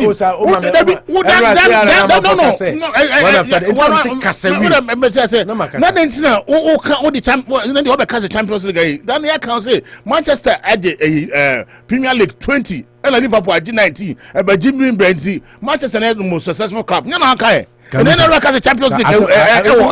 See, until I'm running make us say, I miss a point. Miss a point to say. As my make can what be some question? Me church, miss a club, any coach. The Liverpool is a club. Yet Liverpool how many years ni? Yet Liverpool year bang. Club by Liverpool year bang.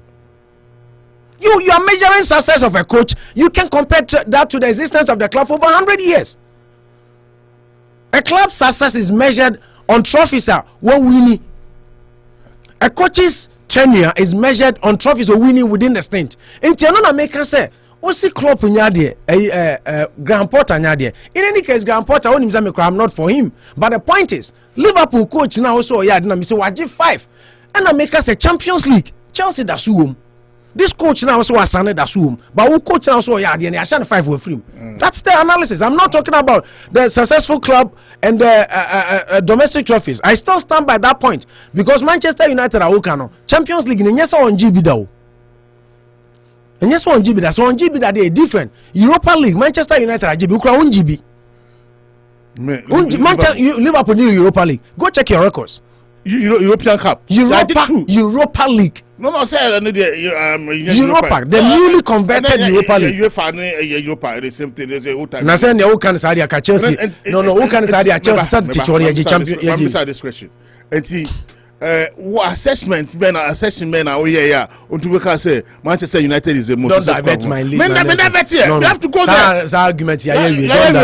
I say who should be the club sentiment because you are Liverpool fan. You are diverting the whole program back to who say Champions League cry it was of no use. Yes, I say you only you are winning. No. Like 19. You see, as I can say 19 crying but Jim COVID ni are winning one. Go yeah. Opa go say the most successful club in England. Never to me be yama. Me I don't say challenge you say wa go na hwe. You can win less of your country's league and claim say we are the best team in the country. Sana me kind. You can claim say Barca ye own him say Aden Obiaka say Manchester Real Madrid is the best club in Europe. In Europe, continent Europe. Why? Thank you. So when it comes to Champions League, Real Madrid is the question. Which club is the most successful in England? You have to combine everything. So over Champions League, and the Champions League bum say more Champions League near, and they have to include Liverpool in the Champions League. Maybe so say. What the SCCI can say, Google say, which is the what is the most successful club in England?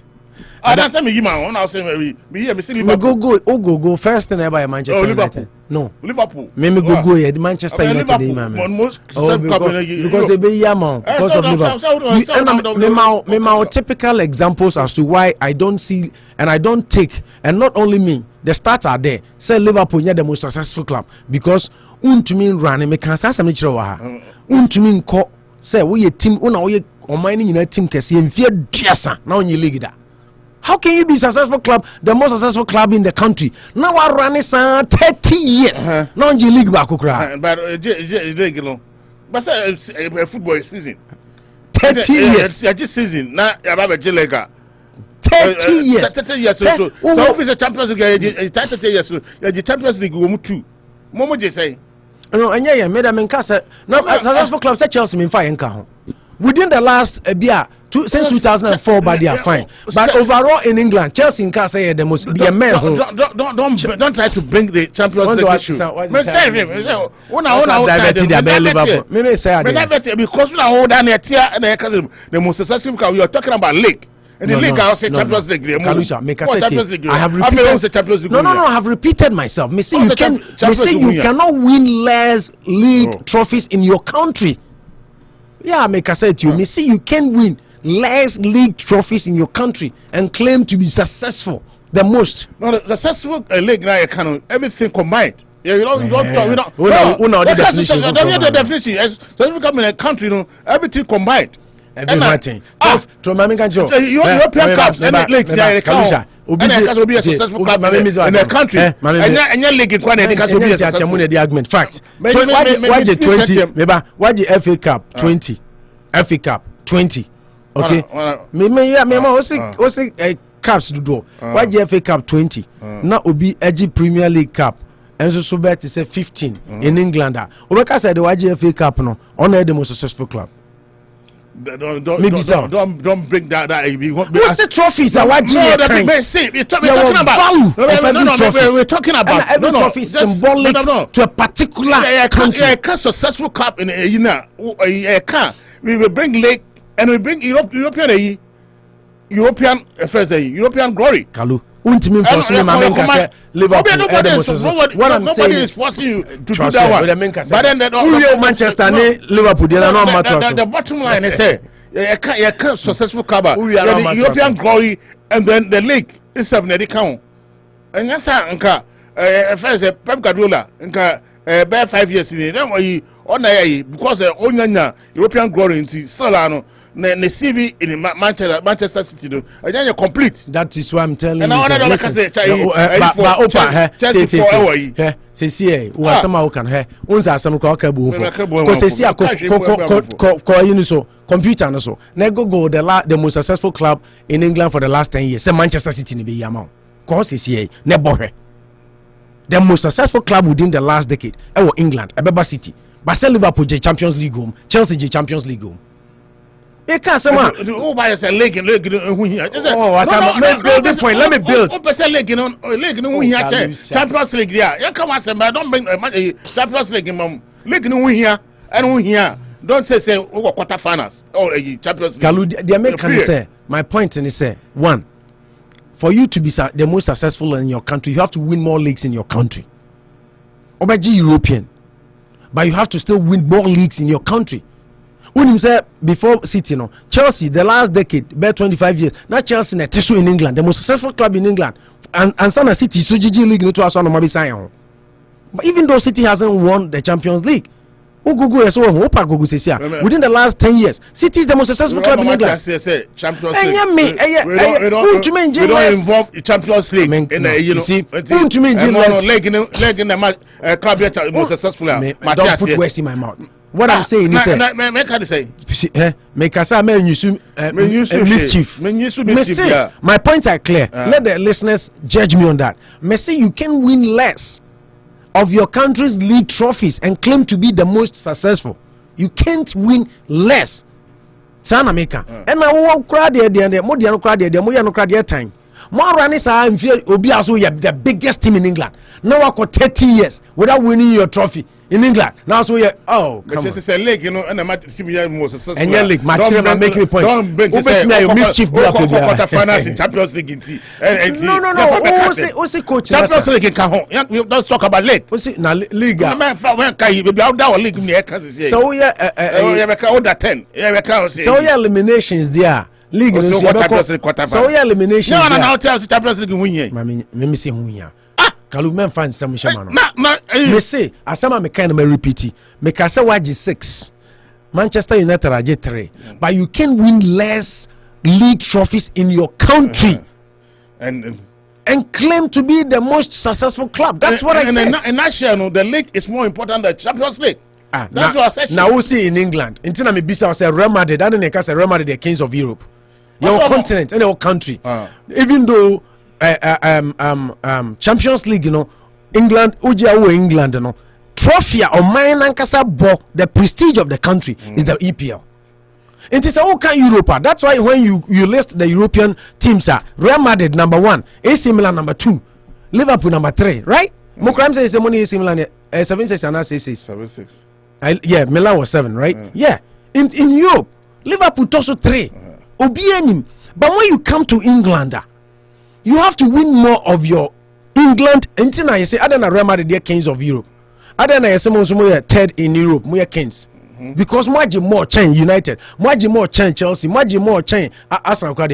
So many bida. I was going to mention this, but same as a team here, Nottingham Forest, right? Nottingham Forest, Nigeria. I couldn't be. I'm the team back. We should count. Mona kings were Europe in England. Everybody understand. But once we see, we are champion. The most successful club in England, yes, it's a league, you know. And only the apex of the country, you know. It's a more league trophies. That was the point. I'm not saying it's European trophies in here. It's CS and Kadeka. But 21 crowd, I can say, still are the Magic 21. But see, about 21 crowd, but we attack us. Oh, no. Play Chiefs, but the dynamic can say, it's a Saudi Chrome League more. It's a Saudi Chrome League more. That's all I was saying. They all come in, of course, sell Liverpool sentiment. What do you say, Chelsea sentiment? Now, maybe fight for Chelsea. Like I say, a more quarterfinals or Champions League. Champions League. Liverpool Champions League win. No, mami miss us same way. Champions League win. Hey, that's something okay. Liverpool ne Man United. Omo you know wana me time mo pa. Me list wa. I don't know. Me time Manchester United chen Liverpool. Oh, no me na time. Yeah, I don't like Manchester. I don't like Liverpool. No, but in order. Say I dey have them now. And the whole team. Yeah, na make my come nye ne die can make us asim we. Me time Manchester United number 1. Nottingham Forest near so much 2. Yeah, and Aston Villa. Yeah, thank you, Mamiaba. And Aston Villa so 2. In Europe, they are more against England. In some toss 3. But some will say we're the most successful club in England. Now Manchester United are League trophies. Dear, I know they Kalu because we are talking of specific England, and they're so winning more league trophies. In Kenya, 30 years in Ankamuji Mube, Miansan Kra. Kenyan can say debate with Kenya. No, 30 years no back. Because 19 also Jimmy Me. And that time Kalunya Bajimre. Kalusha, in all honesty, 1990. In all honesty, Bajimi Bran Muji 18. Bajimi Bran Muji 18. A bad Premier League era no 1 penamaji. Bajimi Bran Muji 18. Hey, what I saw them back on lunch, you know. Nash 7 Up. I was saying that Macabia Mano, Macano credit true to the make lunch. Better than Uncle. Yeah, fine. Okay. My main kind messages view Facebook Nafi running up. I say also more munim dada in the America. Pedro Medina Cruz. Or say live and clear inside Indianapolis, Kumasi Town also, Kesman Junction, where Morgan the pork seller. Keep up the good work. More fire. Morgan the pork seller. Pedro. Also to Preku. There we obviously get a guy being a Morgan. Also Tom Preko. There was a guy be a Tom Preko or junction so the junction so. And I'm saying he said me be call Ghana tell me per se Kumasi. I say Kumasi town also Kesman Junction. I mentioned to share. Where Morgan the pork seller. Morgan the pork seller. Keep up the good work. More fire. Nti Morgan the pork seller. Yeah. And I also you know Kesman Junction. Kesman Junction. Town also. Yeah. Good morning, Unity Radio. I salute you guys. Isaac Mensah. I mean, I say good afternoon, my people. My member said, my member be must say, hey, Chelsea do or they want to support Aubameyang's career. King Kalusha, please, I want you to give Aubameyang to Barcelona for free. Why? We don't want him cry as a Mensah. As a K Ahinkai and Esiama also did both assist Algeria game, Algeria game. Yeah. And Isaac Mensah can also leave because he has no position in Chelsea, and as such, Chelsea wouldn't pay him the £300,000 a week he's requesting for. It's ridiculous. My Alex Kwao. Good morning, guys. I hope all is well. Great job done for our mother Ghana. May God bless you guys. Amen. Mami Opo, mind you, Hurricane is 29 years. If Hurricane does not leave, he can be a legend. Yeah. He's still a legend with that trophies. Apu is that a legend? Tottenham legendary status they were cemented. You know, but Kane to be all-time top scorer of a club, they were a legend. Kane to United will not be a bad investment. 80 million for 29-year-old is not a bad deal. Kane for look sharp and leave. You remember that I told you if Chelsea does not change its style of play, no typical number 9 will survive in the team. I think I agree. Isaac Mensah say, King Kalusha, please. Do you fear some or do you fear some?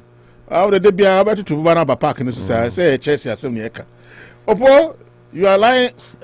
You are lying the most successful club in England. Is mind you know, Nash 7 up in the message. I want to message. One successful club in England is Manchester United. Okay. On him some cut almost on him some embo almost him.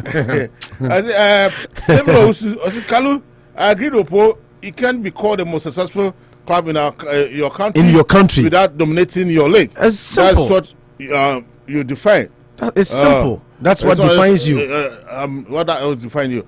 I don't think so. It's simple. It's straightforward. The successful club combined with your country and the Europe, and a man with 2 years successful. It's simple. It cannot be your country. I don't know. Say Nottingham Forest has 2. Aston Villa has 1-2, and upon him Nash, I say ha. You already know. You don't have to say it. Opo. I feel who's a make every moment. And I say we already know you don't have to say it. 2 p.m. there on the political segment in Duha. Now, Manchester, you know, Mr. Sauga. Yeah, Canada. Yeah, Canada. Mr. Last question. As Ariako Sports, you know, and do you feel Kingsley Snyder? Successful club will be no, Kingsley and they watch out. Chris Snyder. Well, be 2 Tariq Ramsey a year now. Then so do you. Black Stars now can. Number 6. I think he's a good player. What I like about him is both his offensive and defensive qualities. He's good on the ball. He has pace. He has vision when he has the ball. Or the ball is made to be chair, but which is normal. It happens, you know. But I think that so open number 2. Tariq Dennis will be 2 man. I say it's not yet. I think that a little too early. Especially coach will be who Tariq Lamptey issue. Yeah, Obi who Tariq Lamptey issue. Tariq Lamptey can be very explosive going forward. Obi who issue. Let's wait and see. But I think I like that boy. Kingsley Snyder. I think I like him. He adds a lot of impetus to the team. And at the end of the pen as the defensive qualities. I also share Tariq Lamptey. Tariq is a weapon offensively, but defensively, I know a suspect kakra, especially his height. He has the pace and everything, but the height is a suspect kakra. And I think say back 3 there, Tariq will fit into our system perfectly, but over flat 4 there, a little risk, especially in the TT and in the defensive qualities. which in that sense, depending on coaching system or be deploy on the field, maybe now sure so need the type of defender will suit his system. But I think that boy is a good addition to the team. My Black Star, yes, I call Black Stars. Oh, I mean, I can't 9 minutes. Yonko, started 12:30 and I have finding. And I said, "Sanka, me a year me Manchester and Liverpool. Come on, more facts, crowd. Your friend saying, Black Star inclusion now, coaching the year, no. I saw some from Matthews, no. Players in Biabano, player be one body, so yes, assist. Yeah. Osha Matthews, no.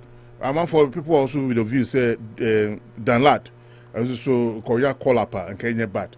Oh no, me Jenny, and now bad Matthews, Rushima, and got players Ben and Coffee say Chris Wooten. I think the players in there. I don't want to mention any players for him. I mean, he went to watch the game. I did about what say soon say a bayer, see as on mine. And he said, yeah, the Juma mo be and self free home. And then I mean, kind Dan Kwakuya Boa article. I know say coach ni a good coach. Lemum said bayer, Omubi Jano, Amana Juma. Say and the Black Stars rule. Unse Sameko for no can Black Stars management committee no. What resign there? Sami Kufa resigning, but reasons in there I don't really know. But resigning from Black Stars role as to why I resigning, maybe later this, but his exit could be part of the changes in the team following the arrival of Chris Hughton as head coach of the Black Stars. And you see, Sami Kufa for and the FN would like replace you to add away through and a changes there. But until following Ghana, the group stage at the World Cup, a lot of changes is going to happen. But when the members say, Kaluja, Yama Papa Juma. It's not the onus is not on me, Upo National, to recommend players to him. So, Wama Meshebia, Ghana Football Association should make sure say our scouts our trusty omo. And this our no so unpaid trusted scouts. No I employ omo. No ni omo nyejuma. Because in the area, obetumi ayare Ghana de yi na de me kan yare I'm using yare loosely. Just say bump out between me and Ghana between the unity, and he said, Obe messy up. What I say, Obe messy up in player selection near the na Obama will be so impose players on him. And what I would urge him to do, and he say if you no crown and fast scout or mana or no fast scout or trust your money, pabe to be and can home na ni pay kasi na original omo mubi na omo scout to players near day and mano. Those he can trust, because the problem Ghana war and Yawo over the years and years and years, allowing the coach to do his job. If for Black Stars say a money making venture, national teams I can want some under 17, under 20, 23.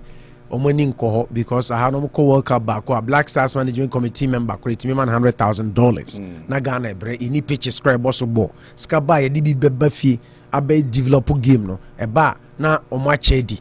Inti se obi sa say management members create to me $100,000 per person. Na ne ekokodu ketu krakuso. Say no moye den.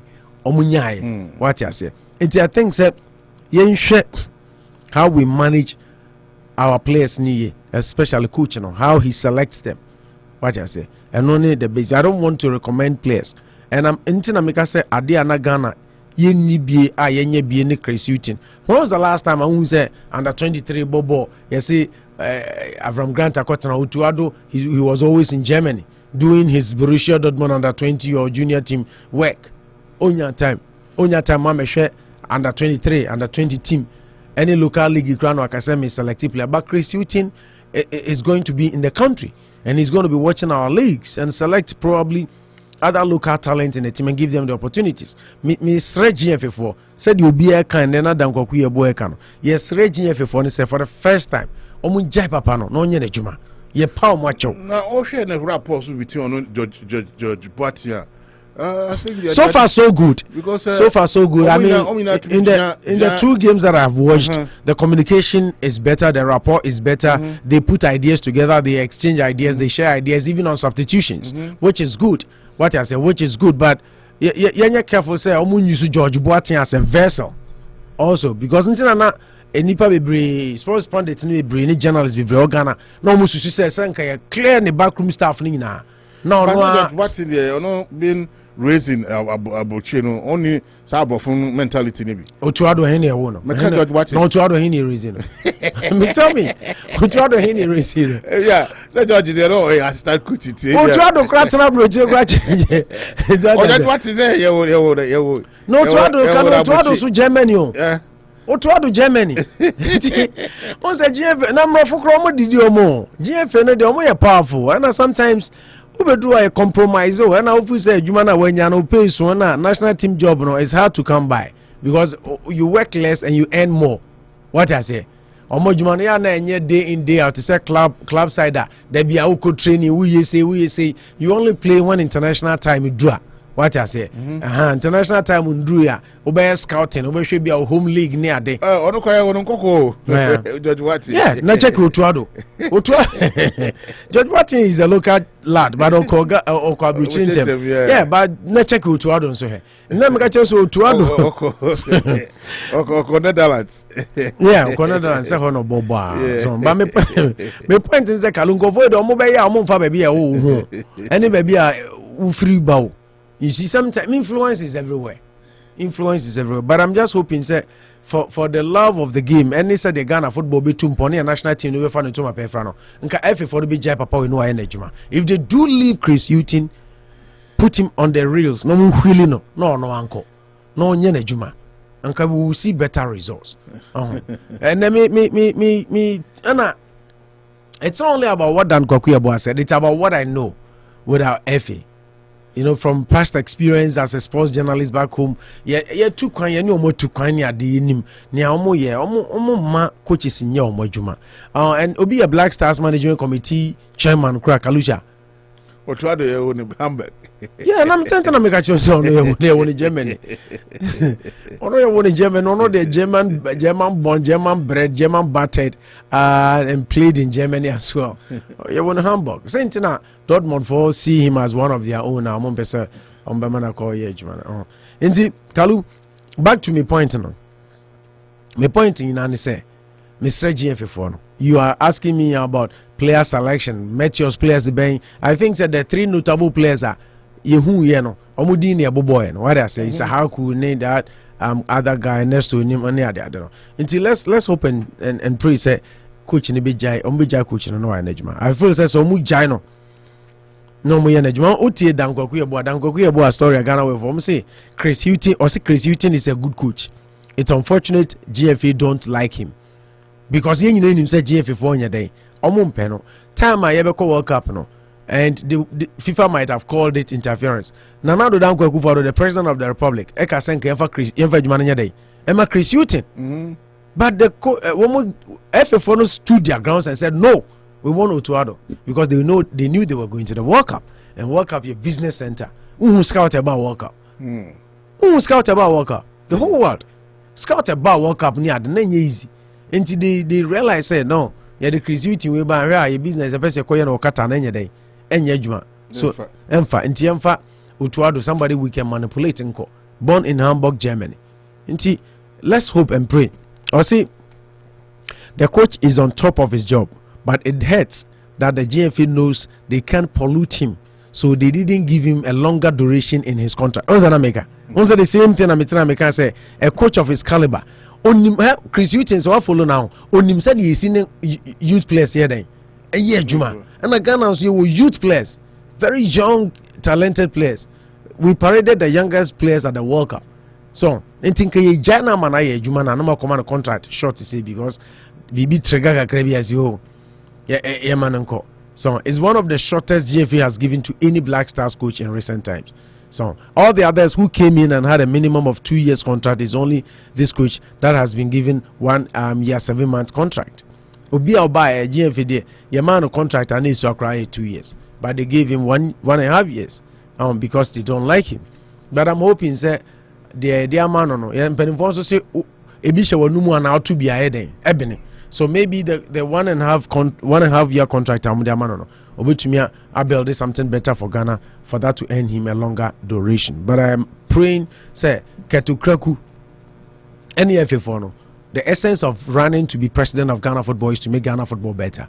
And if we have a good coach, as I see 2 games of boy, or my signals. So bet me I be special the Ghana. Me who be a chapasa kalu Ghana bobo na ya changes. Na enya impact straight up. Enya first leg no, but first and second leg nina. It I think that they give the coach a chance.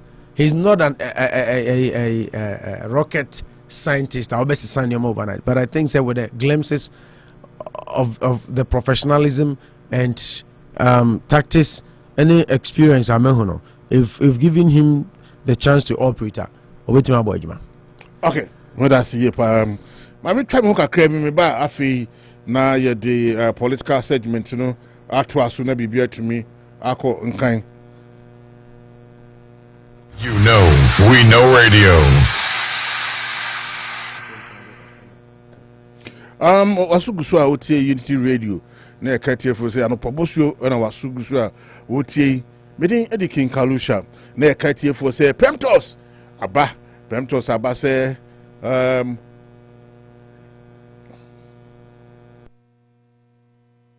okay you kwa kofa yi kakra aba ye twan kakra aba ye ba ye did that kind of beto so ye ba sia. When you thinking of a party and wedding or locations, just enter the one and best in town. Gold Coast Catering and take down a taste of excellence in style.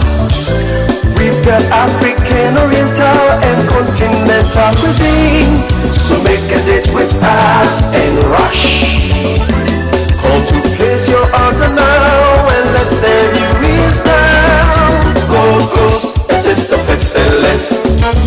So call us anytime. We will deliver. So make a date with us and rush. No budget is too small. Gold Coast is all you need. Gold Coast, a taste of excellence.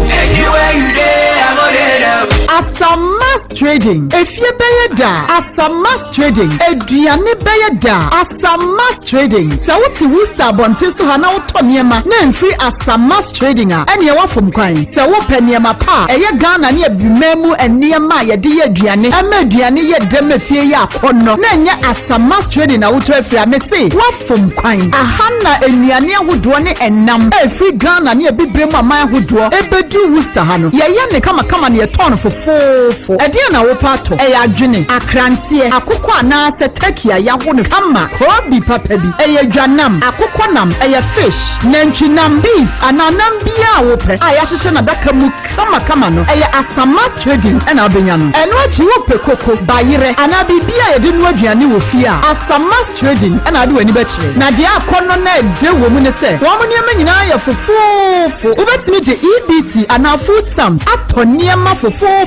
every Asamas Trading. Asamas Trading, our 1084 Main Street, Worcester, Massachusetts. Waya Juma free and a panongoche, Ecosia Nimranongoche, Juada Cosime Mendebia, and today be up a Saudi Jano, Ubet Miako, Asamas Trading, and our friend 508-796-5117, and our 508-615-2097. Asamas Trading, Yama Waja dear for 4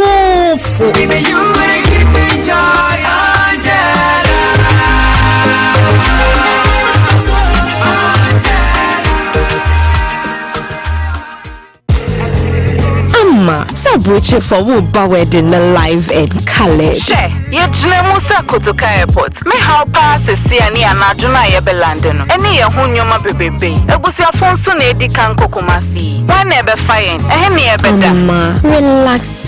Prince Tour. A boga bia downfall. Pussy free plane one. A bus papa train the wako kumase. Sinyane, takrade. Ho, Nigana Fanain Bia or Pesoko. Do besi opnano pay. A buonin soda for mama. Unkwa me a chataba somehow. Is that so? That's simple. Free. And now WhatsApp +233-27443-7958 and now +233-20125-6289. Buki Prem Store CCA. Efrikotoka. Edikosi Woprano. Prem Store de Wobeko. Prem Store. Safe, convenient, and affordable. woni venue mi hu waje ai pedwadam masa sesia de me ye champion ba ko pe se wo hu ba besia car me driving anu Jack check my engine sound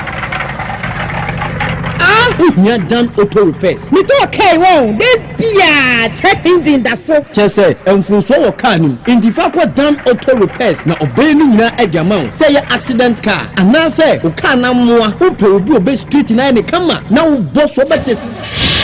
Erani Dan Auto Repairs. Dan Auto Repairs say o car eti apop me gyina ne nan so a ana eye bibia wo car ho no ye be ni yopo adwama. Dan Auto Repairs. So we Dan Auto Repairs eti akwan a from our 508-335-2667 and 508-615-5390. When the check so our 45 Fremont Street, Worcester, MA 01603. Dan Auto Repairs. We are a Jumura.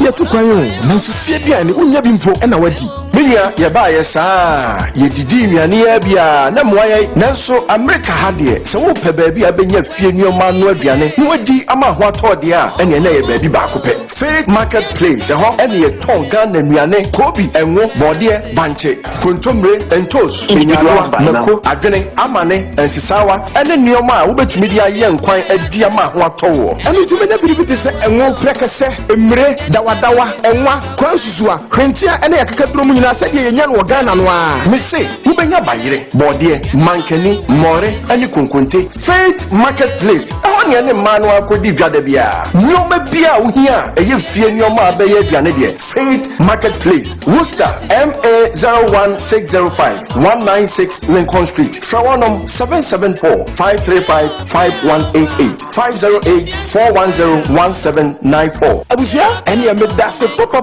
afe na me be feel say ni wo fie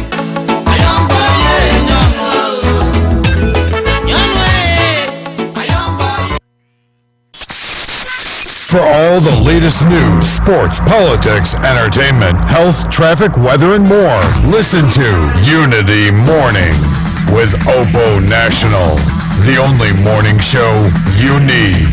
now. Unity Radio, Oguswa, Uti Unity Radio 103.9. Yes, I'm Mama Chim, Mama Kwaba, Eba Kasafidi. So, Opo, your president, Eddie, we're D79. Yes, and yeah, say Eddie Kama. Yeah, man, I would apa. Yeah, man, I would. But now, what I'm saying, they did Komoka Krebi. President, I would. I don't be happy birthday, man. I'm more happy birthday, man. But then, I'm showing age, you know. When you're 79 today. Now, African, how many times so they are now you penny for if you quit him no more be him. Now my question is President D79 my question is so who be here say I try penny for be say you better try encourage bit say Emmanuel Macron of France and Barack Obama.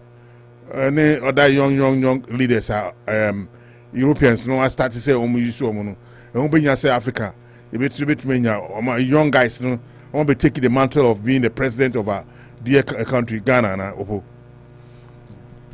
Oh, and the president birthday no na wo de fa ho bisa say na say na so D79 and now say sir okay one man amaka ma say over public idea officer I say what's BBI public BBI public once you're in the public service and I say you didn't feel no so but my kind man afofid afofida holiday nti awodapa nyame nto ne nkwanem na omana hoden na ontumi nsomo man no sompamfa man nti 79 kalu enye easy o yakura isusu ayi uhwe ba bia ya dui na uhwe se president etimi ko 79 enye small yeah nti yemfa kwanya we so na ya man trinkwa but back to your question o kaluja onsenka sometimes citizens as we are now mostly we are not bothered by the age of your leaders are you vote to govern us. Provided they say nipa na obeto abama no say omra me do so no. Bo shall be show nsem obeka kire say me ba meye no obetumi ayeden. Aye. If you come to the US, for instance, the sitting president is older than Anado. What did I say?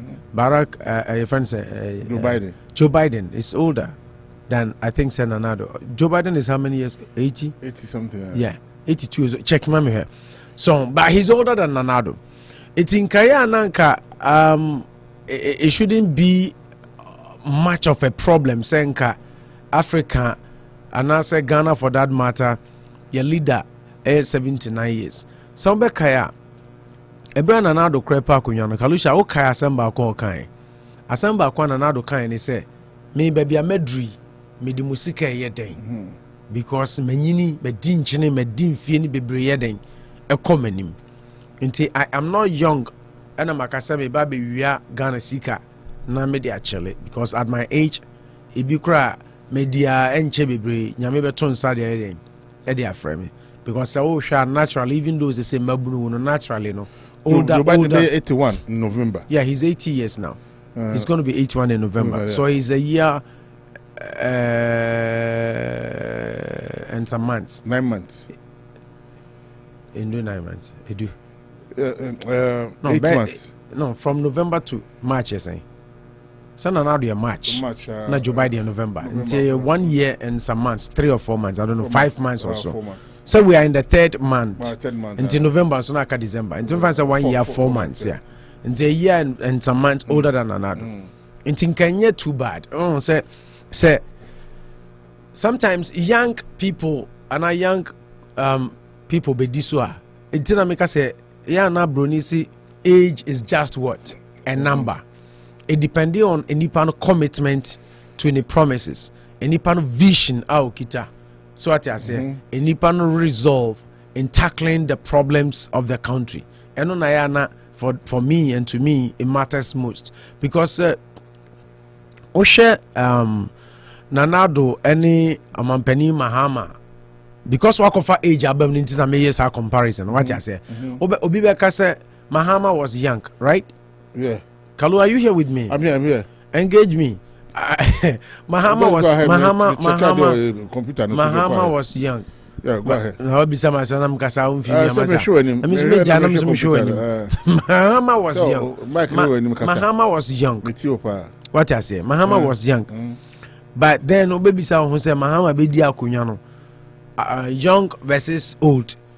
Then the value is the value the same, or there is a big difference that we can look out for or look into.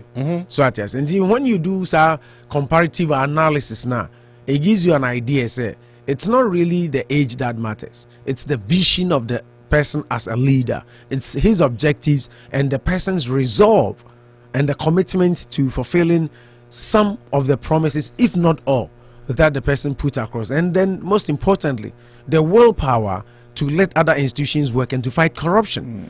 Africa, the bane of our problem, and it's annual way. And see, the ages doesn't really matter, but sometimes we say, a man for any bahon because African leaders, most of them, most of them, Business Insiders is here. If you look at Business Insider, now let's say 7 oldest presidents in Africa, and number 1 here, Paul Biya of Cameroon, just like you were saying, or 87 years. You know, he was born February 13, 1933.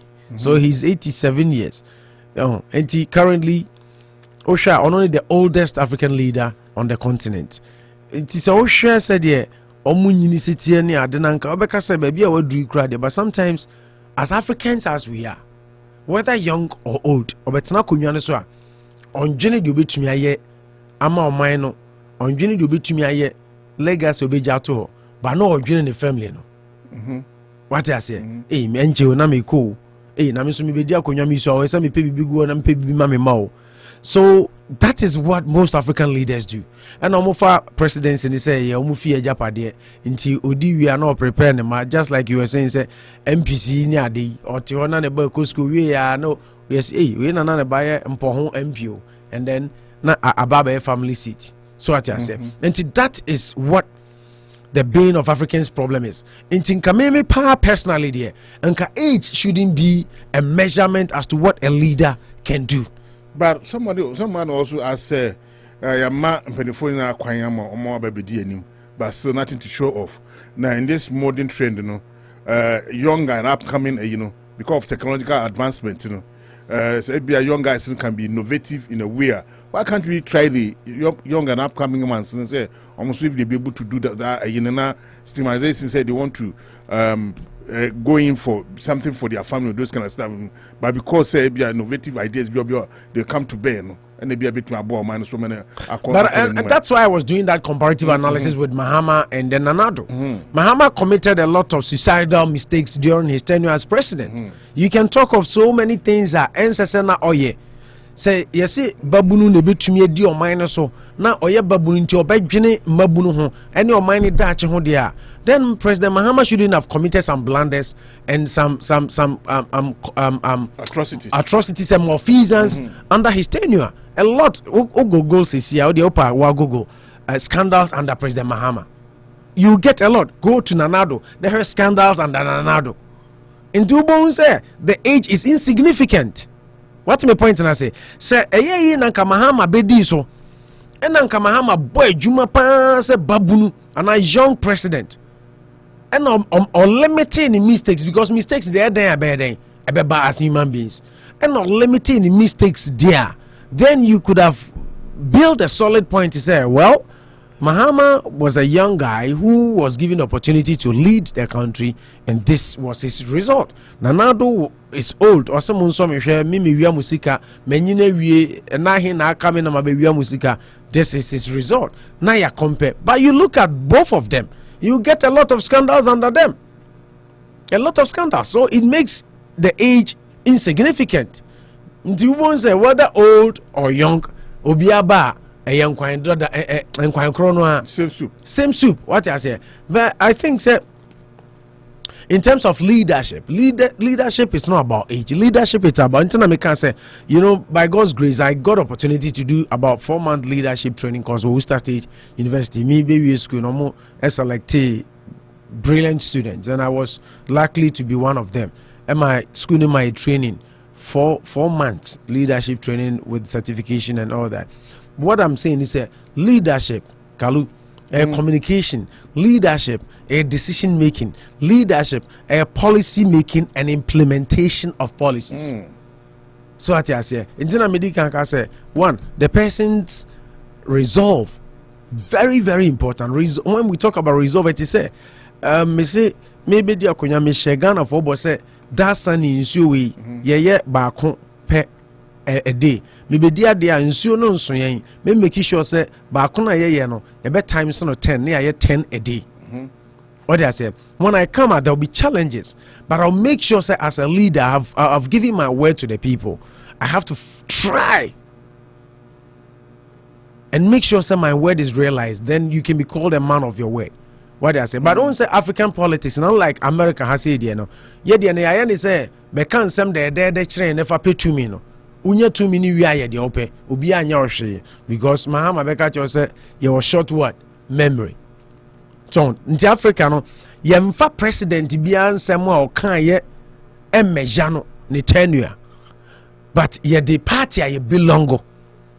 What my point na say enti na ma age na be insignificant no sanka ye the performance and a talk about Ghana issues and a talk about Ghana, then we can bring in this issues of age. Say okay, we say we, but the partisan and I talk about regardless of how my president performs as party ABC. Once I'm a party ABC in India, on one may day, metro mano. Regardless, say Odini Bosheso. Say only Bosheso. Say some more kind obetima for failing. Say on to me for failing. Say corruption. Eba na baimu. Say corruption ama na baimu. Say who can say atrocities. Eba na baimu. Say atrocities ama na baimu. Say scandals ba na baimu. Say scandals ama na baimu. Once me ye party APC. Na me ye also ye party BPC ni die. Ye kotwa ba oya adio wanya adio. ɛno na Ghana yɛhwɛ so ɛde to aba, which is why ɛma age ni insignificant, because no matter what you do, regardless of how hard you fight to tell people and to educate people, just like Wilson people will still vote on party lines. And it makes and also can be nama sa kalu commitment and the resolve now make an young free leaders no, because someone him say me di sabi me fie nan wie na ma anya hwe kra na me san kwa me party for the ombesan ye den ato ama me Ghana for bebre besan ato ama me ntimetimi asan nya kwanya ye den edi oman animu bio. What I say, these are some of the things that killing the African continent. But ubisa me say in terms of age, say, do we need old or we need young people to manage the continent? I would say right now I'm indifferent. I'm insignificant, and I'm indifferent and it's insignificant because of the reasons that my question is because of technological advancement. There are so many technology. And do you still have to go with the old guys not to lead us, or you have to take the the young now? They are abreast with the technological advancement and the mode of normal economy. So do you still need the old to lead us, or we need the because of the and the innovative ideas in that matter? Thank you for your question. But then again, let's Nanado nye example. Say Mahama no young, China Nanado, but under Nanado ne Mahama, my tenure and now can say digitization or digitalization, and I say Ghana call more digital between the two of them. Okay, send Nanado na you see, when you are a leader, and yet there be on our executive BBO, then I say you implement policies, you make calls, and you make sure say call no. Get to the end product. You don't make calls, not call na end. To say yes about GPS. So I think the GPS no nanado ni ba my idea. But it should have been more advanced now. Yeah. What I say, that is what a leader doing. Kalu, what I say is a general manager Edma Unity Radio. You can sometimes not even be on air personality. But the radio will be successful because of the calls you make, the producers you hire, and the content of your programming. Father Dixon out in a piece of FM Father Dixon or radio Zukasa. Huh? He does, yeah. And whoever is in charge, say you're penning to send another, say you'll be a young kakati, say Mahama, say Ghana, ebe ye year, and ye nipa now your president, no necessarily technologically inclined. What I say, the person shouldn't be technologically inclined, but the person can have the vision to make Ghana digital by employing certified, say, cybersecurity holders, by employing certified networkers, network engineering, by employing people who can do this and do that. You Nanado no nyo no neba beye. Mahama tiso anyo neba, Baumia tiso anyo neba, Alan tiso anyo no neba, Canada Japan tiso anyo no neba. Os a free akuto bagon say. A Greek minister no reason friends. Otiso anyo mamundi obeka sibia mamon so. Otiso anyo no neba beye. But the vision you have for the country, and then you employ respective people who can make you intend make us resolve no once make us leadership. You enact policies and you implementation ye nipa be form at every stage and making sure say daya me so ye na Ghana ye manufacture pencil say ka say Ghana be manufacture pencil na nado na be kwa fa hammer abobo factory Nanado on never for hammer abobo factory asheshe mfidie akofa Roma no, but he sees the vision and then he implements the policy. So what I say, he initiates something that will get him to producing the pencil, but by one finding, as I say, through your probably your minister for lands and natural resources. Now, and I say, yeah, local, from saying decentralization. Look as a local minister, or decentralization district. So then, what happens from there? After getting the land, okay, Yempe Ministry of Local Government. Ministry of Local Government, yeah. Now, after Yempe. Yanya Sasnevi, who they intend that say per se CBA factory bit me a fast na every phase. So Nana don't know yes and the so die no what in crime. But through the die no na we initiate with the people he believes in internet sometimes na yeah na me ma bamobu on Nanado who said the way I'm expecting Nanado to bring we can say firepower to the presidency. No mean if you're a leader, you should be able to make big calls. Calls are a ding is always left for leaders to make. If you're a leader, you can make big calls. You're not a leader. Say nano na me bo crazy uti abaso say otimi nya kukodo yi kudus film. Na me bo na abaso. Yeah, leaders make big calls. But make sure the big call you are making is the right call. For instance, Nanado, when all MPs said that we don't want Oforiata, Ghana for you to say we don't want Oforiata, even though Oforiata is your cousin, you place as a leader, you promised the people. So this is what I'll be doing for you. And your cousin you think will help. And Oforiata didn't do too badly in the first term. But now things are Osafumafo. Osafumafo and Kofo first term, he won the best for African finance minister. But in the second term, what happened? Kofo didn't even give him position. Because of some things. Exactly, because of some things that went on. In Tibia first time no idea, second time no idea now for so pena. Take the bold decision. Take him out so that there'll be fluency and believe in the system from your people. But when it gets stuck, because everybody is seeing something but you're not seeing it, then nipa na oni omoye adwuma na fe na break here then eba nti na dynamic catch say so be catch and say we have the men, but if the men you have there's no unity, you don't have no men. What I say until leaders make big calls, nti say oh you call na end product na be there okay. Mami mi say na just by the way no it's here that is Africa's problem. You brought a very sensitive Canada NDC for talk anyone where it comes down to the same thing. Ghana and Koso say Nanado to me nya agogodo yi kenoforiata. If I am the minister of education na me ye adwuma na ne man go ya kalu me den I'll sit up papa no hu thank you.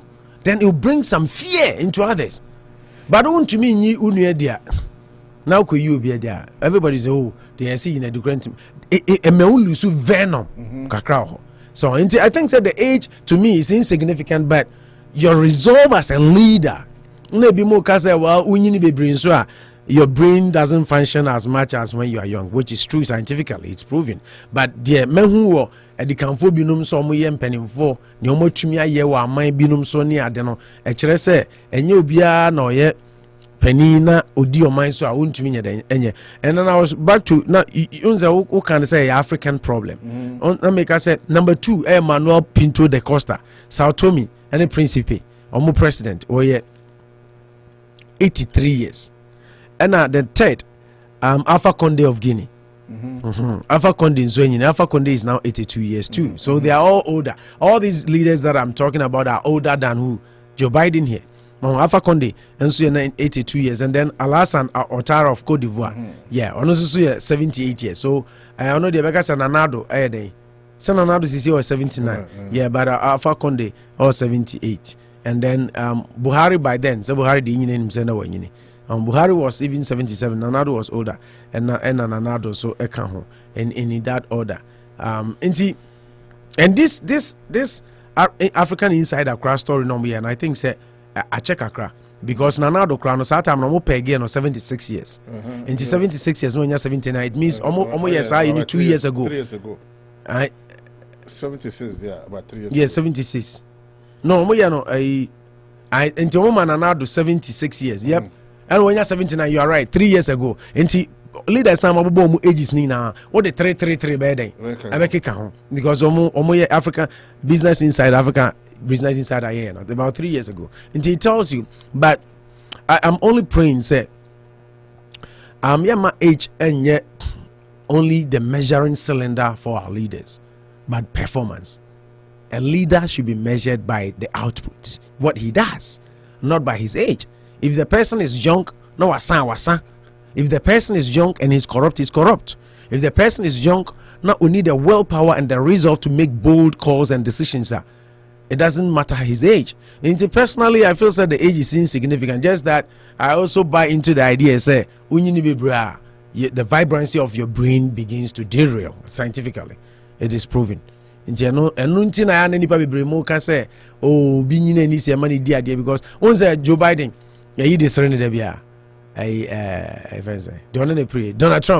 Donald Trump destroyed that man, he's sleeping at the White House. The man who is sitting and sleeping when he's even addressing people, he's sleeping because the brain is not functioning. And there's this guy Fox News, Mirror Affinity. He does the late political talk show. He comes always and attacks Biden as sleeping, whatever, and all that, because they feel that Biden and the brain is not functioning and active as it should be, and therefore he doesn't deserve to be a leader. Also, there is even a contemplation as to whether so be could be man as on your day on this idea. But recently intellect said he wants to go again, but his own party within were trying to stop him.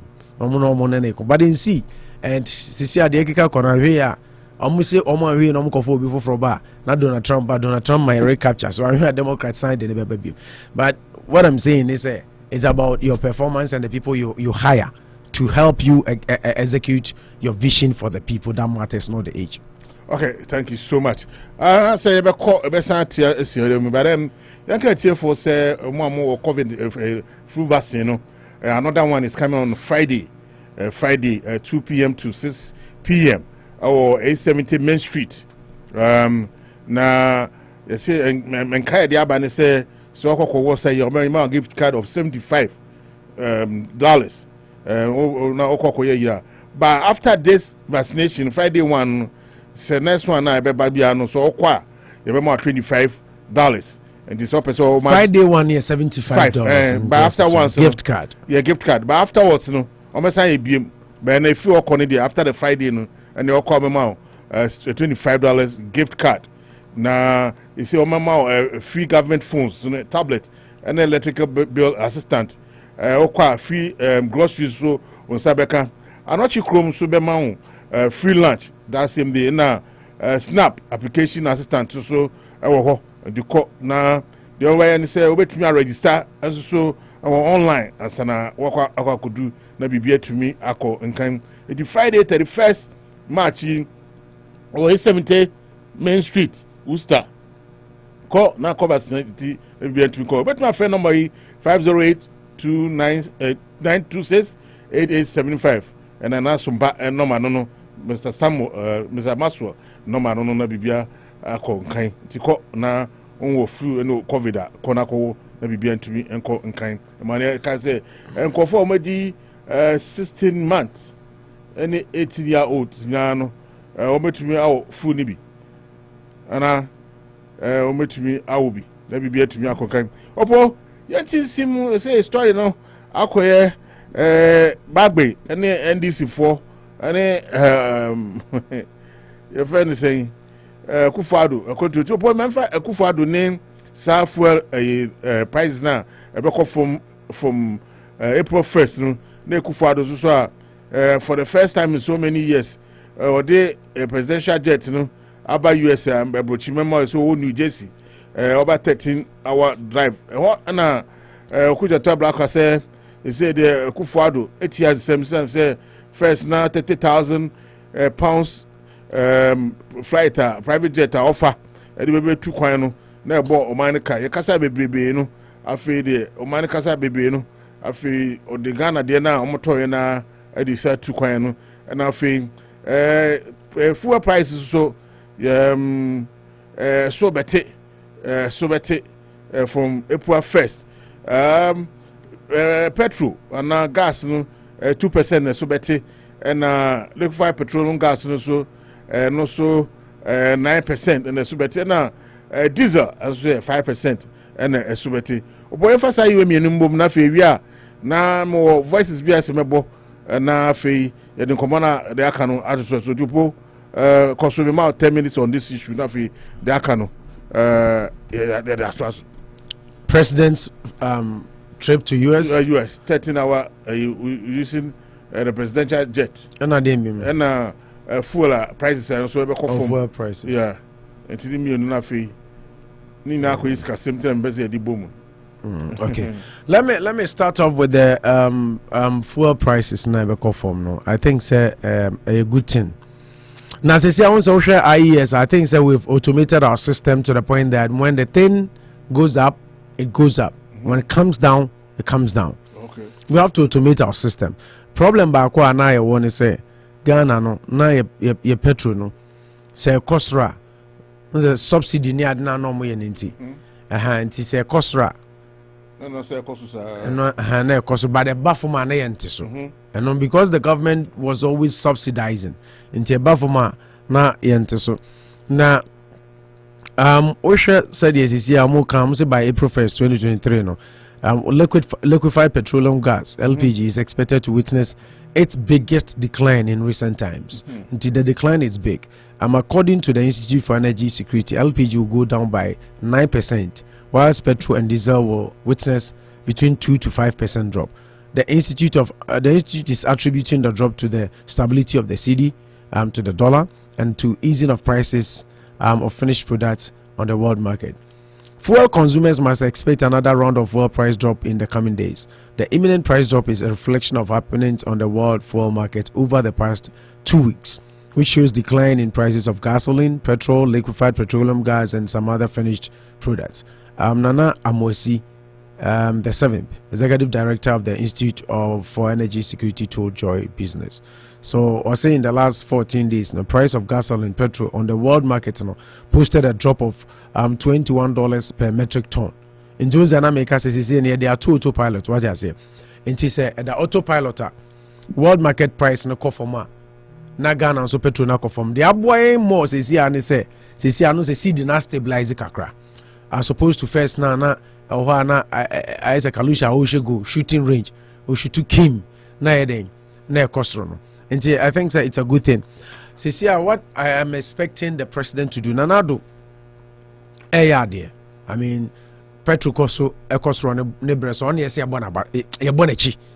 What I say, because he used petrol prices to campaign against Mahama in the teasers that you play. Or say, nebreso no say petrol buo from so better na so na petrol buo kwa na ecosron. What I say. So his time too, the petrol prices went up. But now it's coming down because of the automation system we have and the stabilization of the cedi. Because the cedi no kalu 15 to $1 and the world market price no cost we will still need more dollars to buy. What I say? If we need more dollars to buy, then prices need to mean a day. So the foreign exchange is very critical to the sustainability of the fuel prices in Ghana, which I think for now I will between 11 something for about a week now, which is good. I'm hoping it stays there and it doesn't fluctuate again. So it's a good thing. And Adiabakwa Mesre ASA Kalusha said who say IES farmer who say petrol ni gasoline ni wenum na bo kosro esro a yatum ekofoma etesono saa na wo say adwadifo wo Ghana enso so omo ye den omo ye Adiabakwa it makes government very unpopular. Ghana, the trade union, meaning the liaison work that goes on between government and that trade union. So Adia Kosra, quick no matum. See the tough form against dollar. Quick no matum. But when the dollar drops, when the fuel prices drops, yentia desu Ghana.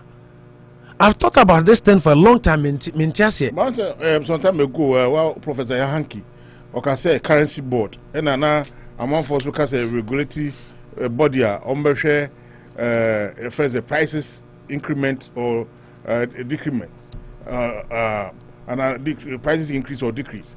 Only say that regulatory body should be in place. The marketplace women should not. Now say your PURC. They didn't make sure say the price the fluctuation of the dollar against the cedi no bar. They have to that's why I was saying the prices of commodities, but not the market. That's why I was saying, sir. Minim say we a labor ministry, and I say a ministry for trade, trader. Whichever way, we have to find the centerpiece. na yen coordinating, communicating with that trade union for no, because Kalu, the way they independently you need you can say your market economy, so it's hard for the government to determine prices of goods and services for people, but at the same time you can't just allow Obia to choose any price they want to sell their goods and services, because a basa then the country is ungovernable and it's uncontrollable and everybody does what they want. So my point is, fuel prices a call for more a bino per se unya goodwill before the people of Ghana. Said the Ghana full sunyoma boy din petrol boy din to me, because remember, petrol boy cost affect everything in Ghana. Dollar no say affect everything in Ghana. So if the dollar is a little stable and if petrol prices world market stage now maybe 2 to 9% decrease of price there, it's a significant decrease. What I say, it has to reflect on the pockets of the ordinary Ghanaian in terms of purchasing power. So me ate petrol so na me todo kono 1 cedi na me dida 2 cedi na ya titi petrol so dollar so you see stabilize it na the same thing na me dida difference in anything. Kalwat me point na say esese bro so te esese bayere so te esese dokono run because bro na a little cheaper no so tumi bon kese kakra nti the first no 2 cedis na me to asese ese me to 1 cedi 50 pesos emen na me ho say ampa fe de world market price na above from no me ordinary Ghanaian mean so e bi ayeden aka me nti say e be kind of figures say ya, but when you go to the grassroots ko from ankasa obi ote agbogloshi obi ote new botiano obi ote Tesano or Todokuna, the Obeton and one Obetono dia, then it hasn't transcended, it hasn't gone down. Kaluata say, whoever is in charge to liaise with the trade union for no, Omunio Munkasa. Now we making sure say yatiti nyomaso significantly because the petrol yati petrol so 5% ya. Kalu ayisika kese. What I say na emma by so doing it will gain the government also some favors, because then people will know okay and the amount of cost on the cost prices no cost about from the Sunsuya na me turn 2 cedis and they say me turn 1 cedi 50 pesos. Remember I said by phone insu ya making kawa sachet water near dina almost double prices now. What I say if prices are coming down, because then a determined price increase. These indicators, dollar say at CD now, it affects because you live basically on imports. And the dollar say CD no na nyoma kosro. So the measure no. And a petrol so bo kosro, petrol na the transport to bibia, intina bibia kosro. Intinya me yadom na dollar na stabilize, na say CD na stabilize, na petrol so aba from between 2 to 5%. Even LPG gas crowd almost 9%. But as LPG gas and so na be required here do ane ton ade nti ese reflect yenye fair minded people. Ghana for kalu aban eye unpopular for the most part because of the ordinary Ghana, because Ghana for pen for ye chen Nicodemus on no ye ojiji tax no wan ejide doka se me de eya jobi ade amede mo me mana ye Nicodemus me friend say tax collector or ye bible no Nicodemus. Nicodemus ya wani. Nicodemus na Yesu kono ho na mo ka se woni to na akọ didi ni ade no. Na Methodist ni na review Bible say. So Ghana traders and Ghana businessmen kalu ye chen Nicodemus. Ye pemfa so boom, even ye the free Ghana kraba krom ha. What I say? Sometimes some for so too much. I'm not saying say be determine prices of goods and services, but those things, you know, and the man are buying. First Zacchaeus. Zacchaeus, sorry, thank you, Zacchaeus. Wako Google. Nicodemus no on the case and Jesus case ofie na medano. Jesus chose him. Yeah. So and Zacchaeus, I know who Zacchaeus. Zacchaeus na to je for no. Or CCC amount for. Sa na Ghanaian traders. So ye pemfasoni boom do kalu.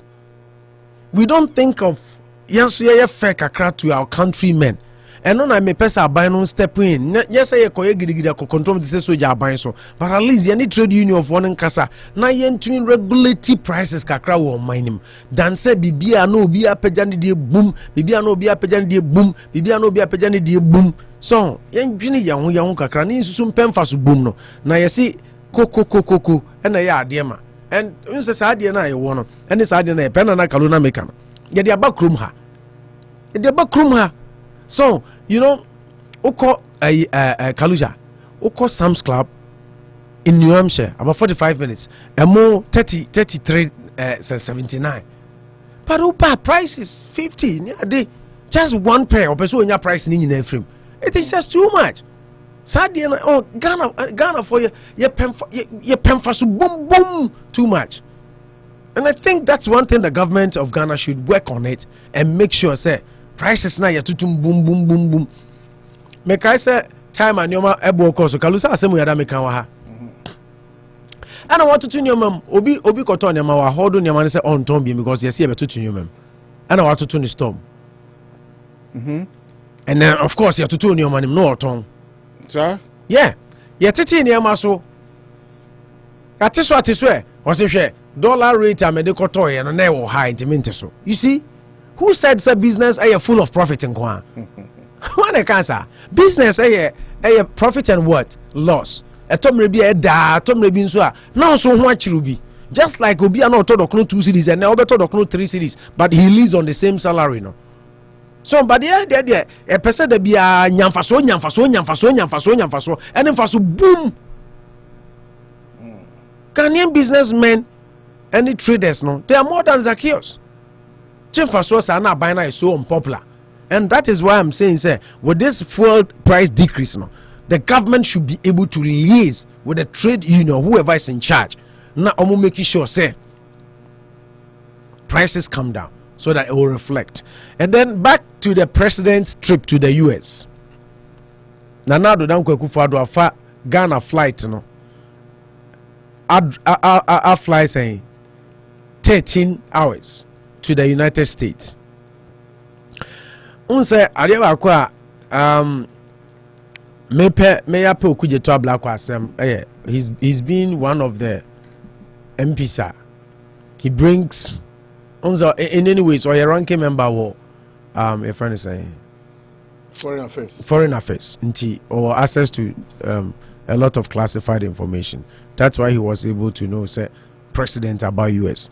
But Kalu, what I make out of this story is say Nanado ayade at least if not for anything we tie Ghana for sufre.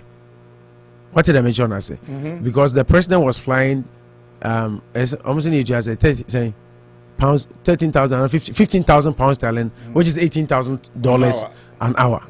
So what I say, our be antinka president and for flights no 13,000 no. Nanke 13 hours nanke. How many hours? We cross story we quite almost 30,000 an hour. I say be among the pounds no echo dollars. So but the point is, Nanado aya they say we take Ghana for, but then and can they see drew her cracking Kalusha? We shouldn't have even gotten here because this is the president who promised us he was coming to protect the public purse. Oh, 20,000 euros an hour. Yeah, 10 American. What the pounds are so the president promised us he was going to protect our purse. In Kenya, Nanado crown and now say of a plane, it said 20,000 euro of 15,000 pounds an hour. Emma Ghana for be kasa ho ansa na wasesa. You can fight you can multiply by 20 now and 13 times 20. Yeah, and na emredo do obedi wa America. So baron san kone ya. Nti so obedi 1 week plane is fa konsa China then they charge us. No. Yes, a presidential jet don't mean kasa plane is an kone na ma na asaba be fa no. Nti a chartered flight. Nti na fa chartered flight no nti so obedi 1 week 3 days or 4 days the flight is waiting, sitting at the tunnel, waiting for you. What does it? That is how much we were paying. But I think that, like I said, for the president to have even changed his mind because and go back to me still like I said, made the chartered flight now on the bed. and ebeko Ghana so winner takes all obi antumi nya hwe ne open obey but for him to have had a change of mind say o mind mo edin Ghana for ka ensam na ba bonten dia ma men sesa na memfa ye Falcon no ntu kwan no I think so we have to applaud him and akaluni ma dia ba ko ye the only thing the flight did ni say say emeki stop back on say your flight in your Falcon 900 EX now in 4 years ni I feel na ako the longest journey because the president didn't want to use it in traveling to especially Europe and the Americas. The first or say make one stop. Refueling. No say your tank needs to anti yen to me fellow back all the way from Ghana and fly and US direct. What I say? Until say make stop FLA refueling. And almost saying 2 years and a buy. And we thank Nanado for listening and for doing that to save some money for Ghana. I say it seems to me that after 2 years of a sustained, spirited, selfless, courageous, and patriotic campaign to get President Akufo-Addo to stop his countless profligate luxury charters and return to using Ghana's converted presidential jet, the Ghanaian people can now breathe a great sigh of relief because our collective democratic pressure has yielded the conduct we demanded, which is very true. If Okudzeto Ablakwa didn't bring this to public notice for everybody, public outcry na anya kesia Kalu, and the president wouldn't change his flight. He might probably still have been using the chartered flight for overseas trips. And I say about Okudzeto Ablakwa so, and I say about president in Sobaso because, like I said, he could have been adamant. What I say? Chinchinjina what? Chine. Mintie the mayor na mayor flight na mefu ede na mobile me. We couldn't do anything to the president. Just that maybe we can hold him accountable. Say untie ana umfie. But nonetheless, no, I think Zekalu, I was say you're born another abaso. Why are there at least for listening to Ghanaians and flying with this Falcon to the United States. Now it tells me say so to me about USDR, Germany, New Europe, not just a easy to go. I'm happy say at least ye kasa na ye complaining about these things no I yield DBB na make say United States to me airport or say belande or New Jersey Teleboro airport in New Jersey and yesterday at 8:21 a.m. US time. So and I say requiring only one brief refueling stop at Santa Maria following an 11:33 p.m. departure from Accra on Monday, March 27, 2023. This 13-hour trip has finally exposed and totally silenced all government propagandists who claimed the Dassault Falcon 900 EX was not a long-range aircraft fit for flying to the Americas. So, but you need to do just one brief stop refueling, which is good. And it's a good sigh of relief for Ghanaians. Now we can save that money and use the money and can now do the chartered flights and for something else. And we have to also applaud Okudzeto Ablakwa. I like the way he's been a parliamentarian. That is what parliamentarians are meant to do: oversight responsibilities to put the executive in check. But omokwa now envelope. Na amanioma into Minkoso. So I think Zekalu, we applaud the Ghanaian populace, we applaud Okudzeto, and we applaud the president because we are playing a role well. Okudzeto the buy and like media announcement outcry and so on, maybe it wouldn't have gotten to the listening ear of the president. So I think it's a good news for Ghana. All right, thank you so much.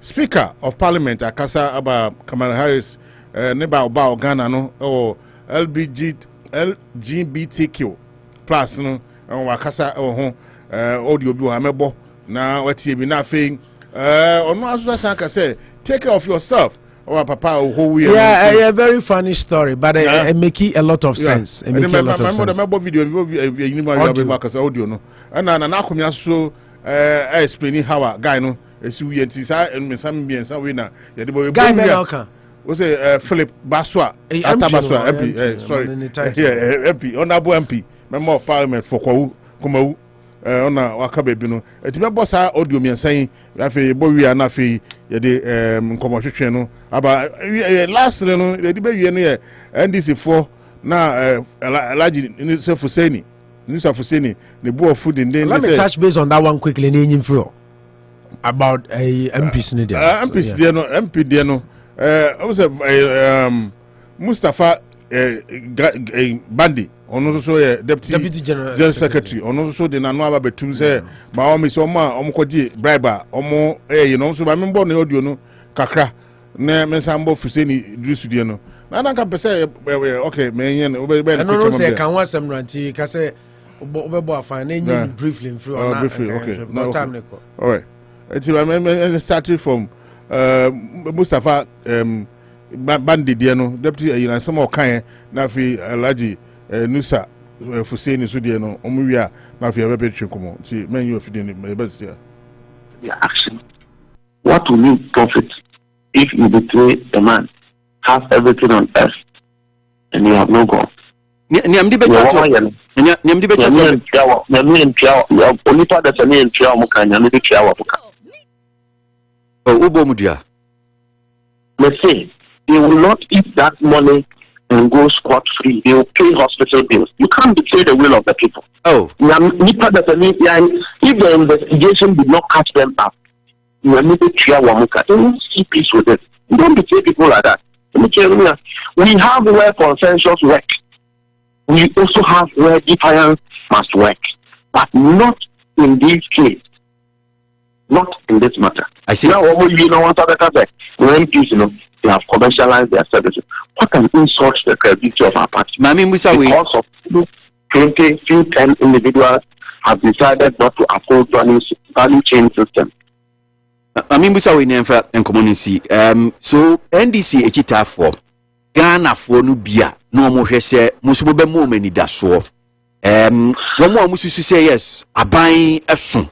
My penny so tia buying so. Ministers yes, so to me kati na Isika Sem no metimi kikesi ni. One more hear him saying ka NDC, your last soap ni NDC, no metimi, I must add ya yejuma. I never ban say no, then, and as the Deputy General Secretary, NDC, then I'm a chess microphone.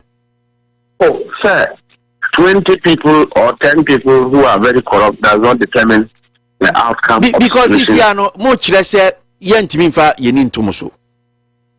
Yes, sir. No, they didn't say. So Jesus Christ. No, because you have said, "Come over, say, move more man penny who's yes." Sabi 2 million the amount, but no pay the and America says, "So share with the Jesus they do that story in the front one." This is we, but in our case, we are not there. We are still alive. The Judas is still alive. You don't throw out a child with the dirty water. You reprimand the child. Maybe one of the punishments is that you may not come back to parliament, but you are still a party member. Other credible people take over and do the work. Again, Ghana for our people, our party teaming supporters should not be heartbroken too much because there are many ways to kill a cat. We will go back to the drawing board and we will come back strongly. As far as it serves Ghanaians' right, we are making sure that Ghana for Pen as an opposition party and only there. And Yafa still more than before because we are going through trying times. More than before. Because this is not the first time. Ubekai the same thing. Omanpenyi Kenofuriata Hawakumsi no money ade ubeti moye ya ankosiaga. We nsu ne tosu mienu ni. Sabi kwasi an nsu ntore ye nti aso miensa ho. Emfa ye ni tomuso. Obiere bin say majority of the government work is done from the executive. Then it comes from the legislature. The consolation is that you promise. So he will sit back and like I said, one evidence and not you are caught up in the crime. So we'll do all of these maneuvers to ensure that we keep things right. We will sit down again and go back to the drawing table.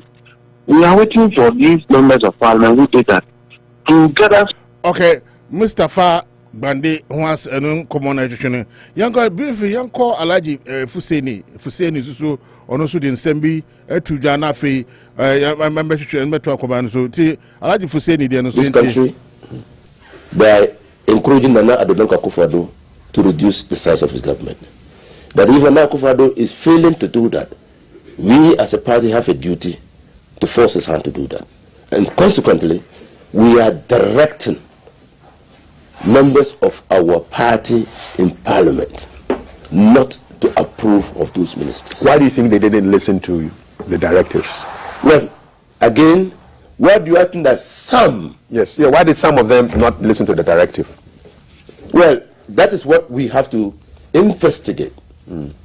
But to tell you the truth, it's gross insubordination by those members of parliament who refused to abide by the directive, who defied, who rebelled, those renegades. Alaji Inusa Fuseni Sema on also the two Johnny say the MPP for no Omo investigate now Omo yes Nyampra Semno they'll come to they'll come to they not their teeth or them now Omo Padeshiomo and Ono Semaba. Opo before on this issue Nafi then call last issue yeah, I think Kalu we started this topic yesterday Monday, right? Yeah. And then we continued yesterday. Yeah.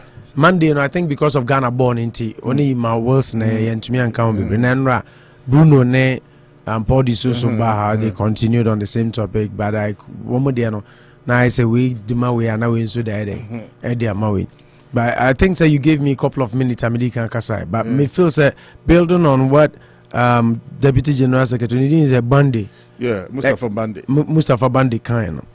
I say I'm best spend this car hospital.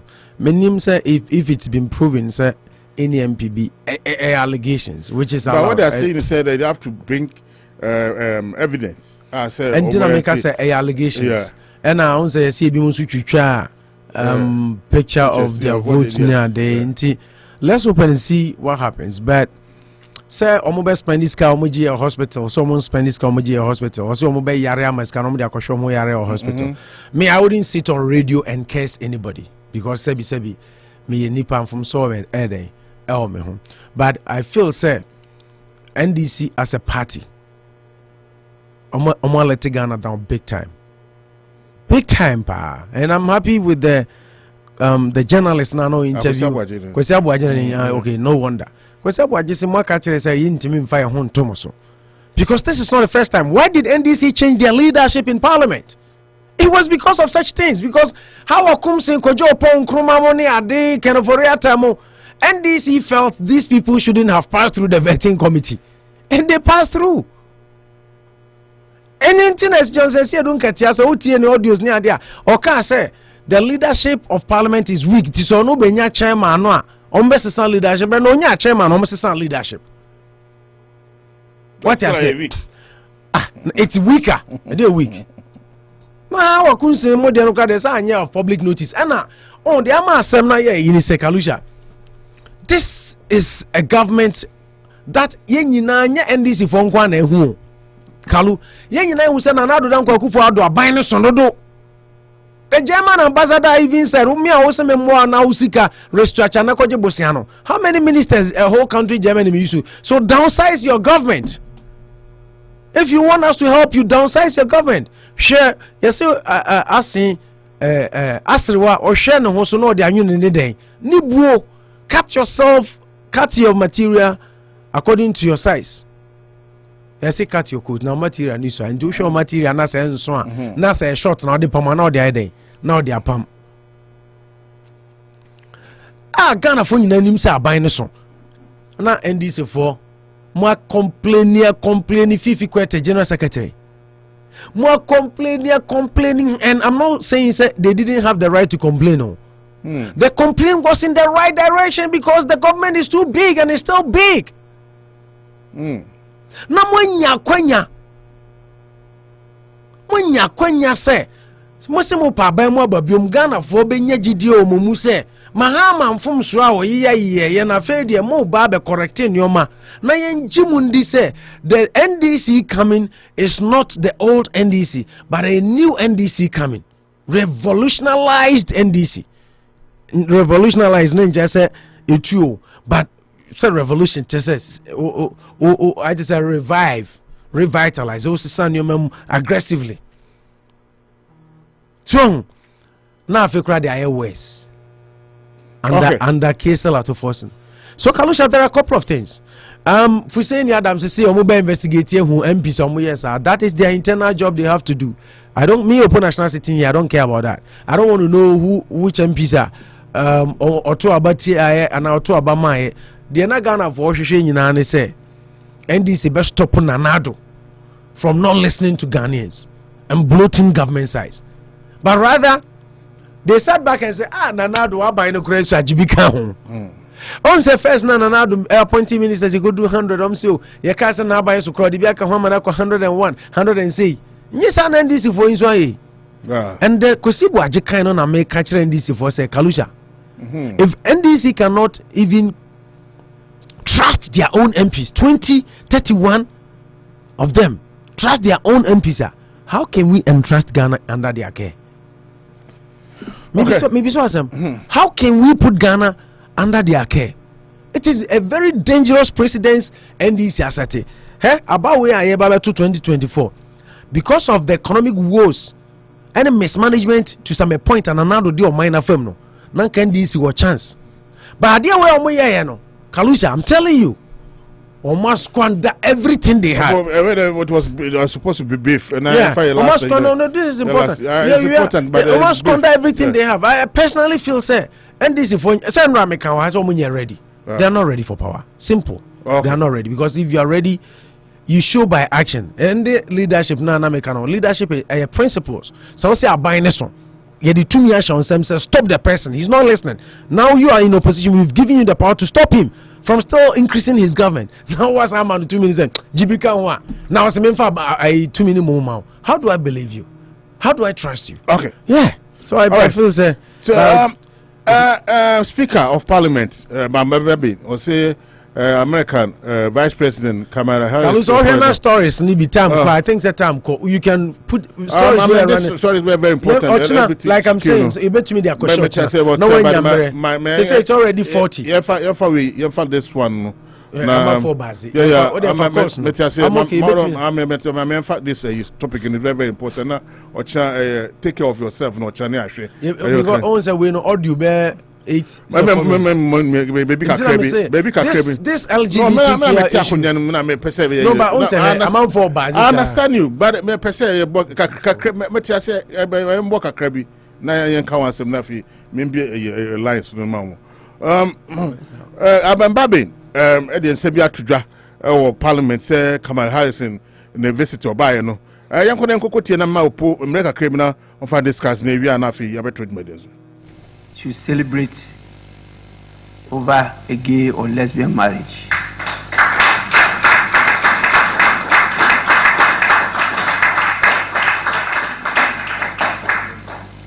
And I said, Roma locuta complete, causa finita. Yes, Rome has spoken, and the matter is ended. So please, committee members that will refer the bill to, we want the report. Don't be intimidated by any person.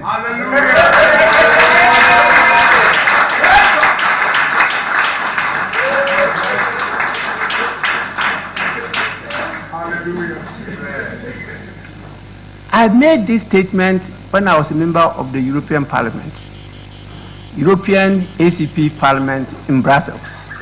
Now we have 2 of our members who happen to be leading our committee, Constitutional, Legal and Parliamentary Affairs, who are handling the bill. And since we referred it to them up to date, we have not heard anything. I've reminded him many times on the floor of the House. What are the challenges you are meeting? Report to us. If you take action against them, say, oh, because I'm MPP. That's why he's taking action against me. I'm NDC. Because he's taking action against me. Because he's not in my party. That kind of division. Abambabe na otino asem so oka LGBTQ plus who asem regards to Kamala Harris visitor Okano. Briefly on that one, what China Kwanyana Yasa concern because other development I think Speaker of the House, why are very consistent when it comes to LGBTQ and Semno. wamana ye clear say Ghana eyo maya enipa ewom dodo na enso so saa nyoma no so enye saa nyoma no ntum nti eni se etena ho ema obi di ahoma sabi ebe so ye kon na kalu mosi ochene nti ba ma make point we say ade ba kwa ya na ye me won kakra ni say omo ye proponent of this LGBTQ are almost spread this news no across especially the African continent no. None of them enso na ye bia o omo nyina nso bia anye bia. And I wonder why they want to impose something they don't do on us. Kamala Harris ibagan on any kununabai. Onyebi Barack Obama who signed the whose tenure was the deal signed at the Supreme Court. Wawaria uma mienu. Joe Biden is married with children. What I say? I think say African leaders should be open. Omo ninya dai emi. Nano minya audio bi and Kalusha ochina met try na me de ayi audio na bro ayi we FIFA president Gianni Infantino how this Westerners any Europeans no omo asay Africa any other part omo ni Europe any America intina na make just say World Cup ni call Qatar you saw who criticisms as adian ama Europe na ama America enipa aka wiase no nipa.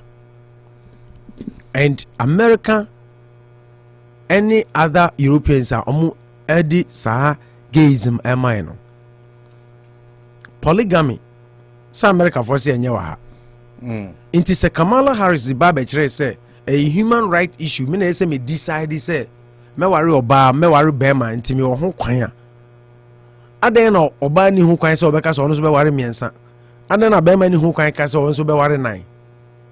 Kalwat me point na say your values your cultures and the shape of my bia inti America mo de ne say your power mienu Ghana de ne say your traditional way Islamic utimi ware emsa up to 4 traditional utimi ware as many as you want ba momo say no de mo nji wa ha ba momo de na mo ja kwan say na what makes me sad inti na make us ade we mi hiamre na ma ba what makes me sad your president response or the manra and Moses Fuamwani who is one of the proponents are all fighting says we you bet me are legalizing akasa and then Sam George criminalizing and illegalizing criminalizing what I say the thing is already a criminal thing in the constitution but almost person money explicit because of sa unnatural canal na ebi mo sha say debate say what is unnatural canal and how definitive is the unnatural canal but my point is Kalu like you said the best fridge mo me feel say your country you live by your virtues your values your customs your cultures so the best fridge mo say your pa yempa na do di so a ye nipa no de yepe and also ye mai say see mpegi a ma on hwehwe aid to say they like we're going to bring up the 100 million aid na mo dia brain 100 million ti yes mo be man or be man na sabi aboa ponche kura be man ni be man hia moa sabi okay we ade na nye ye man mu ye enye ye culture mu enimu ena na do ye Christiani a wo si National Cathedral man yankopon chiwade ni if Nanado is indeed a true Christian who wants to build like he promised God cathedral there you don't preach you don't preach virtues and practice vice. He shouldn't be a contradictory to himself. But like I said, Moses Fuamani akasa speaker akasa Sam George akasa and the other people the OCM Fenzia but we will have time and go even into the constitution na ya hwe babia sa act in war and what it says about it to those and Rana Louis Bruno any criminal act. Until we'll get into it tomorrow. Until therefore, of course. Okay, thank you so much, Opona Sham. My main call line is for Ojam Bemba.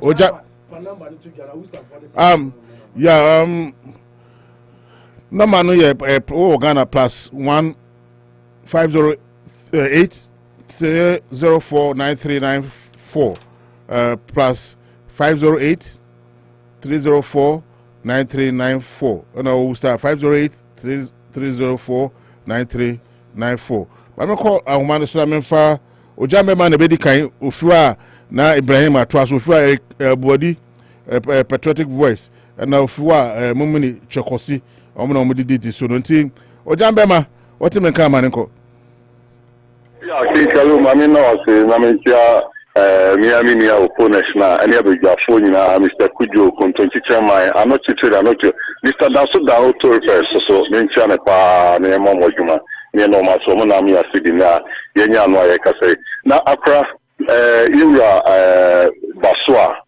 Bosuo na memma na busiafo nyina ya kokese pa na santi MPP nya tonfo wona ma do so papa iko primaries se mi musi train na Bosuo awe ko sempa se obi oye MP ne ye to ni DC so aba ne ye tripi papa ewu nsaya mo na nwura assembly hall kra se ko ne odan to ni bonku so no so on san kokukria na wadane hira ye bona baso we mpawa o mo akoko mo ne bobo mutiso bitu munya fala mpajo chamaten na de ba kwa America so Karusa mami oba America mo mami no ba Ghana ana also be on the right ni pani bitie desire so or your ba bitie desire so your bema so bitie desire so oba wale bema no yonko bema ne yi no Listen again, and if you decide some American, one come this as to be interpreted to Maba, Miss Ray decide some American. The Bay Agmadia, any begging or sound, so any Agmadia, often the LBT,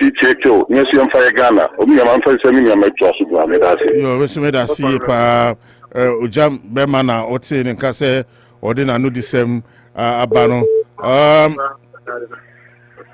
Ibrahim, I want to do so, Manenko. Opo National. Where Kalusha? Only Malaysia. My home in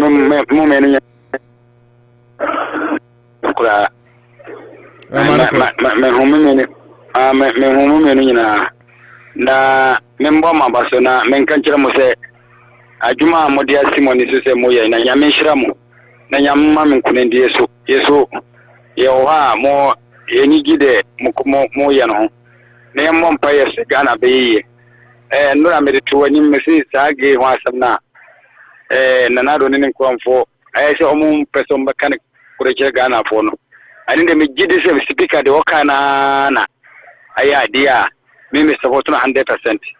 Sadia omo kan wasemi se idea speaker abambabi o kan wasemi se enye amamre enye kocha mi mani aji na yanka kira wo se Ghana no ayewo musisia no Ghana no manya yenyina ayedia obinti mi be kira de ese obiye de obiye bete yampaye foi ya yedi Ghana show mo say oponi mini akalusha say no nema omo ya nkata no minim say nyini mburu so se den wo mintimi hu na mu bi say sa petroni ya yesi betisu no bajo kani de na yeti so no ka sika ene nema ye to no aba fom sa sen say ye bi say wo question sa emba ye buto say Ghana obia wo Ghana habia no ho kire no obia wo Ghana habia majority na ye ho kire eti no niema na omoti so no me de men kwama adwene mu a me hu ni ena opo oni kalusha muti America yi nanka America etise Ghana ya men ginne sen kan botina wo sa fite Ghana ne tidiya tisi ya Ghana bibia yedene bibia so aisha mu nyire ho na kakra bi o parliament for no ama mu ko janu ngwase no omo de omo nguso nje wate opo munye gidie wai enye ndi party nyina na efo de omo ye no so do say ye di mu na mu ko parliament baye ne enfo aso ne mo wase wa mudi ye enfo aso aya di boni kura aya di janjan ai to biya kasa yedin etia na yezima mpanyini afa Ghana jet ene di ko amanoni yede nyamiase se wono ati yesufre yede nyamiase se do poka no mede se tambia no ye kasa kira panye wono matia hello hold on man so anti Karusha Kankalusha Nyame and come on kasa no mungu so kasa I mean kasa na na solution no because na mampanyi no the baby wa na ye kasa wonti and this and there was enough I get no de ko no de kwama no ne a na ye kan wasema yedika na me ankasa mamen ko because and kotokro ya ime kwa no mfuturo ne nema ye goso nti ama ya kasa kula ntime kasa ho de me kasa no me voice kwa nya nyame ka on nyame shira wai ayo meda si pam Eric Body patriotic voice pacho de do so man ko why yo nene Karisha mama mo abato ani ni na okuna sina mama mo no so pacho hold on mama Eric why hold on yeah mama ntia mentia unu yampo ala kwaje hello what's your name Nana do down pass and munyamu. They say one MD BBC. Yeah, then Nana do down kwa kukwado ase. Wa say you kwa kun kansan and munyam. Na me me comment say ma me no ne bota ya ode ba Ghana no nya ne say wo mo ba ba je sa de na tum. Enti Ghana for enfan say etirim. Ma me no nya na bota ya no ono abaka na asem ene yansu enim say saa niam an yansu so enti ono kura ba ya ne yedi ka de ho asem akọ parliament dada e wo mu se brebi ye papa atamese ka say o man maso ena na do so se Ghana kura no e brebi oba abrochima mo ha ebisa no ono nso ka say Ghana no yansu so saa niam an so but e beduru brebi no e bi ana saa de na be koso enti o mu be hemra de atoso Ebre bi nso mu chi obu otachima yo te ho ba bi nko mu ku nipa no enti samra o mu a ya chi nipa no bia ya de ba fa samra kwan no so enti yenya botre na se ye busuafo ya wo fa ase ni enua ma nom ene ye ma eni entu o mu fo se ta se bia no mu o mu nko mu bi ba chi wa de to ta se enye ya kan se me se betumi aka ebre ya kan se obi guso ye o obi guso ye bi enti ya busuafo yenua ma ne ye wo fa ase fo na wo se ye dey ye tu o mu fo na me ni ya ka se Ghana ya se Ghana ya dey ye nyina ya ka ho ne ma Ghana na ya dey ye mu se fu e no o ma ti fu e so ben prensa o mo sa da ti su bi mu ba de driver fo abo mu si mu po so o mo je ana o mo je da so obi akota anwa 4.5 no o de ji 800 Ghana na 900 Ghana 1002 na unku ni aka no uli ana de hunta nse ko baba ba me ne be bi ye de baba ya be hini se o sen ko mo ti transport gum ye ba na de na wo ton nya ta na wo ton na wo ton na ya pon control se ne bre bi na je ye no ye tu agu ya ton fufu fu de ama fo no obi ade bi e ko nti na Ghana fo ye de asia de ye ye me tra Ghana fo nya ne se ye nko fi nya ye wa alankwaje tremati mu jidi o panyi no e wo ne pa onu mu a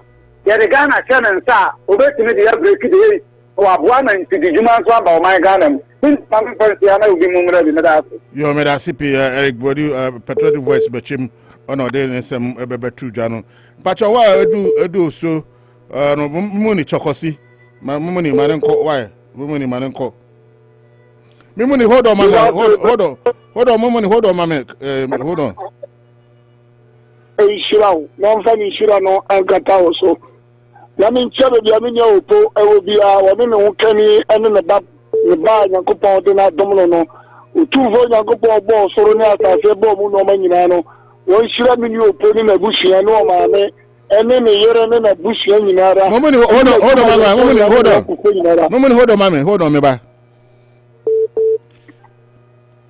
e ba chawa no man 5 1 2 8 hold on mama hold on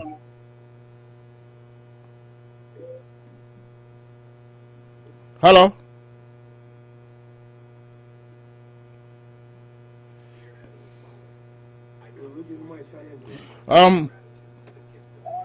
go say fakọ mumuni manenko mumuni chakro se manenko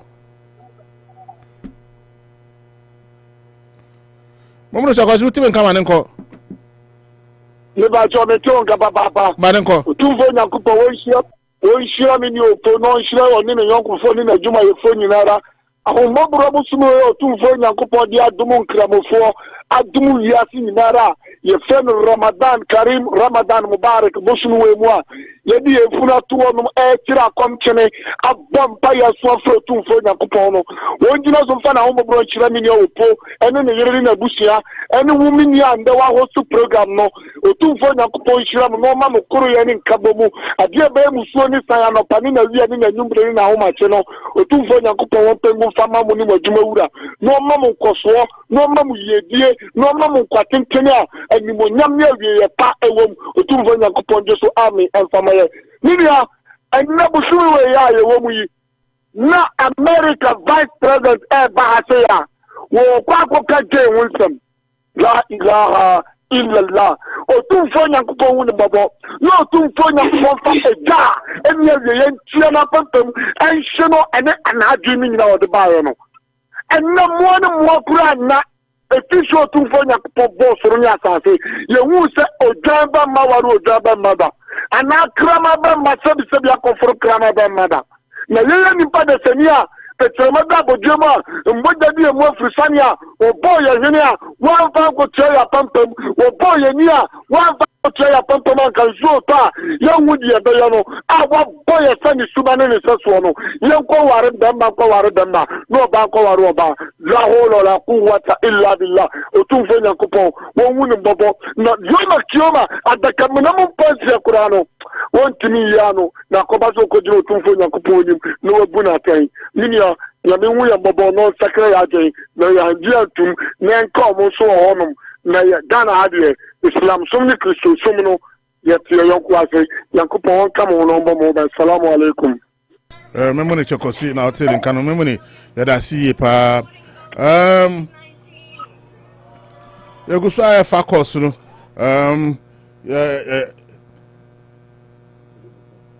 kojo poku na do sumane kojo ama yema kokun Ghana yenko ngali ebede masinu moduma pa mo ye ke galu baby bia mo nam bia nyakopo ho se ko so amo mo ban baby bia opozo enam bia nyakopo insha o tini ko mu for ti ko for se o mo chali e pa me fa unity radio so na me fa insha so ko e ma no so kwa so ko so tanzu na na aduma ti ko fo nyina so o mo chali baby bia o nam bia nyakopo ho so amo no ban na bibi bia o ye bia o to ne super e wonu suman na tin galu me de mi kan ti ane se and then the NDC force there, and then almost you go to Biana because my who's a deputy your friend saying deputy general secretary. I think will be our Kwaji Bible piano or the teacher of the Nisikane Hospital. And Tomo can say, Tama, Abamba, you ever to Abama in NPP for your Bodiana. Or there a room maybe a Kinkalona and Rabekano. The best NDC for Ghana and your Modia, Ghana and NDC, Ghana and NPP, Ghana and your party Biadio. Ghana ye to my mufone na enyina ye dia edisa o mampa yini po na mompa no na so do obi eba na so da bo Ghana we enye dia bo bia asem ye besre ye papa deputy general secretary no kan insan sam na wode ba ne de he mo Ghana we ma NDC for ye huza omo no omo ye fakadam anda omo no ko ya Ghana ekoso a na ye omo ya ni muzu ye ja o man no ma muzu akinkalu mutini ye o man ni ye edisa omo na MPs na huza oh, where you do my minister idea, or Badaye, or bet me a boa Ghana, yet the Juma Shannon, or bet me a boa Ghana, your friend to my person. Many is a way and can be so my opponent, your best, almost second is there. Where you know, one time I can sign, yes, I did NDC party media, media minimum, the course, 9 women, the other course will be a mere, you better have a pan at the Danko Gufasi. Sir, they say, 1st April, yeah, about 2 so. Where am I say ya papa na na adada gwagu fado say you switch na say unity radio government na otina asopam e dia na say ya nyianum truck driver titru ya mama gadifo say ya to petrol ma mo say ani ya to petrol ya ko fa ni ma de say de no po kan e dia ya da baba tisi omuzu meki so to omuzu betiso say de ya dan be ya fon kojo jasu be free me ba say Remember, but hold on, why my bass here, hold on. Kojo Maninko. Kojo Poku, what do you mean come and call? Kojo Manenko. Didi Galu. And it's a fu and also there. You better say you there before your mamma, your father for no. What can I take petrol and the budget number? A man, your money boy, he said your buyer those the empty Amona Yebuno. Bibi a cost from a year better fu as we almost no almost only the Monteson Cataka. Said the buyer Bibi 1 minute will be near class or Betona. Yet never Jamazo, nearby the Toby. All that you can do, every American is there. Never find another than for Gufado or Batampa. Your corner play, not Ghana for Unita, and Ojaru Ghana for so. They say, well, the Ghana play, and to quite those who are also the butter. They say to Papano or to Quaya, to Galway, question is a game over to Quanibium. Or Quaya be much more about Ghana. They say, well, the Asian was to Quaya, Moti Fua, then, best. Mega man busy for dear one of Moborana, the Bosuo. Young Papa, Deputy General, Secretary, on train sign, because Yena, Ghana, Kanko, that a better Ghana, a bit of to my penny, Ghana, quite a better, but be a better the Ghana could do, Kinkalu, that the Ghana could do, Kinkalumuni, I mean, Kojo Poku Mahala, and what's it, Ninkase, or the Nanudi, some by no. Yako, Neakofa, Eguso ya fa kono ekomoya on edu so mane ko ekomoya do no if you ekomoya na ko olma ho if you olma ho na ko sister fia na afi economy last number 1280 ana ma me ababeto so kozo ekomoya ke kanu so bibia boko ba nko dana de anya boko sa say who I think who I and try a friend asano. No why the because I don't know the chase of because and one them quite Mamma for education, so Mamma what for that Alan Kojocha Mate, former trade minister. Or on the Ghana for so a ma or Montraba. And a quite now we see Ketia, the other daddy. Say a Ghana for their friend, no, and their friend. Osha modern mob upon a boat, Mister. If you have to up upon a bar, Ghana, you reach my point to my person. May come, I don't know, and I gay, and answer to and I let them, Mr. Ma, a train, and answer a cost of Michael. Maybe a million baby, may not be better as we come so.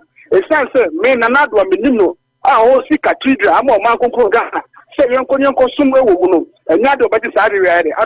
And then maybe a Chumukran or come out to what can't on a Sunday or any other society. Oh, Ghana, and then over there, Rabbi Jeffrey. Yami, you as my penny, Nabedi, or Bagana, 777. Means Sadio or fire, so they brought Michael Ghana to one Casanity, what is saying. It sounds over, who could do it? Only Berman, negating a old over say, yeah, no, Bano Banda, Bermanda. On one and the US were not a be a flu. Alpha Brent or Michael Ghana this time. Okwa ye with Munji. Sadio we namu from one say the woman by the two provocative. So the gate to lesbian. No, we are saying. Oh, we are saying. Oh, what is who could do it? Oh, of us are there. I don't even say Nadia Ghana for a social more which require to the or the any war and the Bessako. Oh, shit. I have to say, some million Mokabia. Oh, shall not answer. It says, and Ghana, you have to put to man, and that's a real thing you have to put to. Now you can do the course, and you have to put to you have to put to so. And no matter what I to so. I saw my penny was so. And you have to tell your master, so put to your tissue. Ghana for the Ghana Mekana, I don't actually do that, but can was it go with me? Yeah, I was a man before. Yeah, man before Ghana for. Then you are in your Mekan. It sounds like, yeah, Papa, I should be money. Now, boom, you do consider all the course or another couple for this. Sounds in your uncle before what said you will be a mammy upon the real. That you are now in the bedroom. After then, I'll go to the bedroom. I do me as you say, super film. Your Subani and why I don't know Magana go where the uncle so. I did before the John, what you better know of the car. I come back and go to Koya Kalusha and take over man. Kalusha, my pedo to go over. Debbie. They come on in your plan for the day.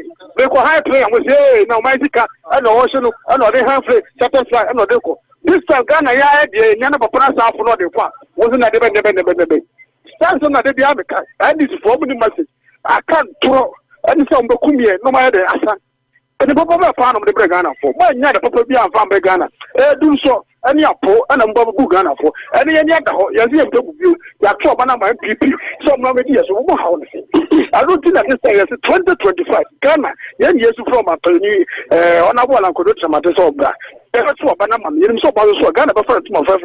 A sense of 1D1 for said yes, two of the any I don't know what it's a cost again. When you say Ghana, be a bay, about Biacosu. But when you have a Kalusha. Come on, yeah, now, telling camera. All my, when I do Suban call my. Your Kalusha, somewhere there. The whole part also. Janado, my mentor, my godfather, Mr. Blanso than auto repairs. Sansona Chama, one Chama Kojago, baby, I will be a man champion for me anyway. I'm Mr. Allah Bambo and the Mama.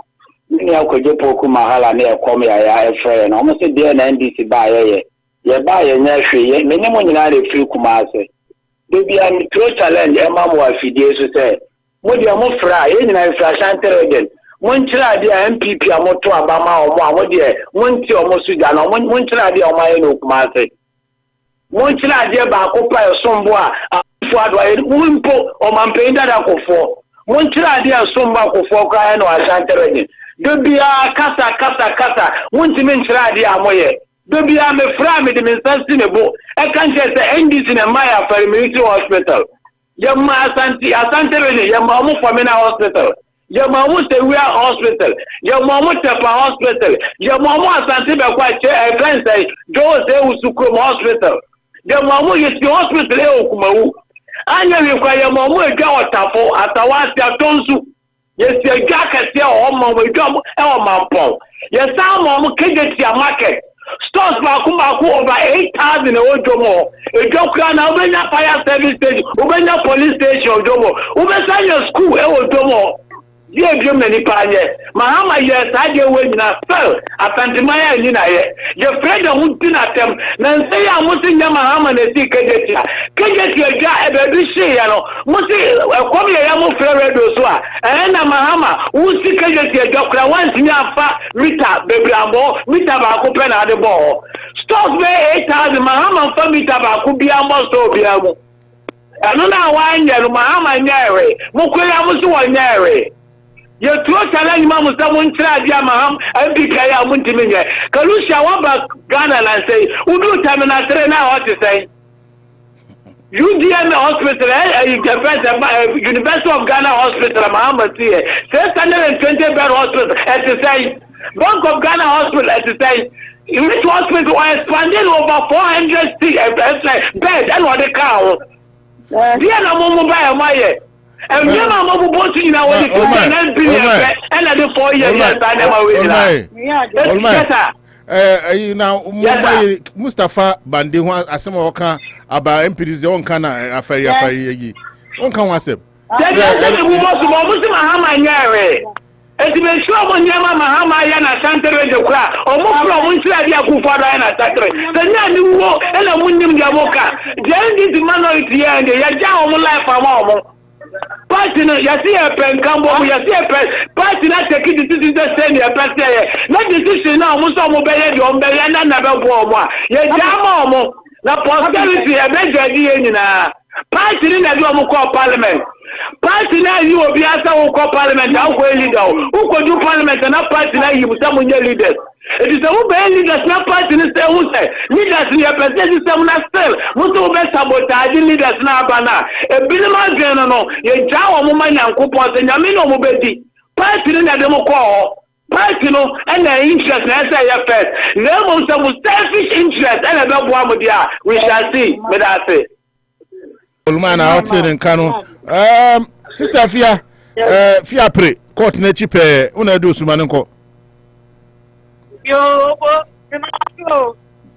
I made your sister Fia. Opo, Kalusha, my own sword, I will put you, Papa. Kalusha, why are you running in a.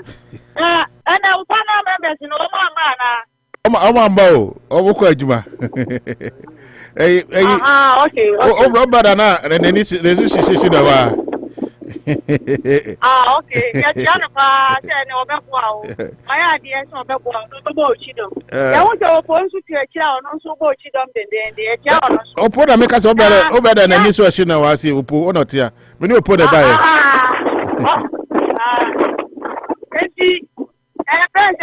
Champion Alan Cash. That's in 2025. The man penny over to Frank Adiamayan. Nobody could Mamayan and Mechiano or Quantum go so cry. Now, all my post like say, Ahama, or Bobon Yamano, hospitals and Kwan, because the hospital Kwan near the popular. That was my lady do mine. Yeah, MPP for any did Waba. Yeah, did any Waba. The bell almost about any almost what Yaba. And the other woman and me. A baby or bar, don't you answer, and I said, I want your time. Who buys the beer? Any hospital, any hospital, and I'm quite a witch. And dear baby, and you all come and your hospital, one year to do mine. Ewa, you my post line, all time, and my pupil, or bar, or bar the coming out of Ghana was. And I'm a man. If you have a buy and all the 2 years for my escaka, all the 2 years for say, can you sign your money to? I mean, oh my, already know. I had the answer for the parliament, Dada. And once I'm sorry, Dada, any I did what to honor. I had the wood to my NDV. And see, Obia soon in the Ghana hired. Obia, I just had to move to one. I had a two. And the Ghana for me, and you are good at the Kufuado, so say, I said, yeah. What and funny you baby so watching us what I said. Maybe I'm making so and I'm making a better happiness. And the kind of going out with I said the apartment for the bay. I'm super and I and Shamlan. Now I'm running a day. MIA. Now, and this is what you want to say. I don't want to go to any part. I want to go home 1 year. And you're yeah, to me betray and call for. And my majority for. And to me, just Speaker of Parliament. I woman. Now, I have 2 Obama, and I'm moving a Speaker of Parliament here. And the other one who sushi, and I'm also different. And there is one for business. So, for the 12 and I did not want to be that. Oh, Brudia. And this is in a Ghana, my home. They are making this one in a Ghana, my home. The Ghana, the first party. Almost 2 years almost there. And the other thing, I'm not saying my dear second of and one and this is forging a home. And so many people fear the Baba Ghana. That's a parliamentary MP parliament, you know, for 2 Abba. And the and she say, that was some Mamma Coswa. And we are going to be a wait till someone in here. The end is the only people fear the Maya. And I used to fly and catch said, well, I'm oh, Sister Fear.